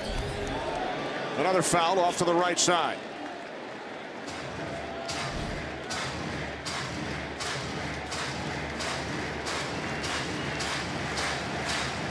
Dodgers took a 4-0 lead in the 3rd inning.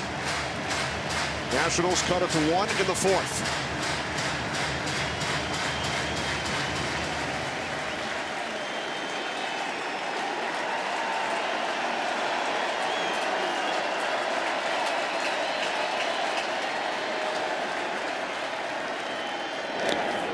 Quick pitch to him right there. Yeah, he did. What a battle, too. Kenley Jansen's been raising the ball in the glove above the head a little bit right there.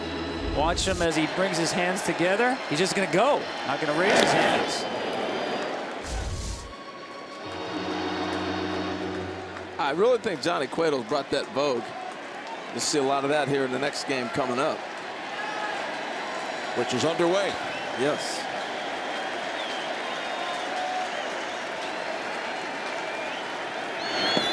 Swing and a miss. Worth strikes out. And the Dodgers take game 1 here in Washington. A 5-out save for Kenley Jansen. Dodgers win game 1 4-3.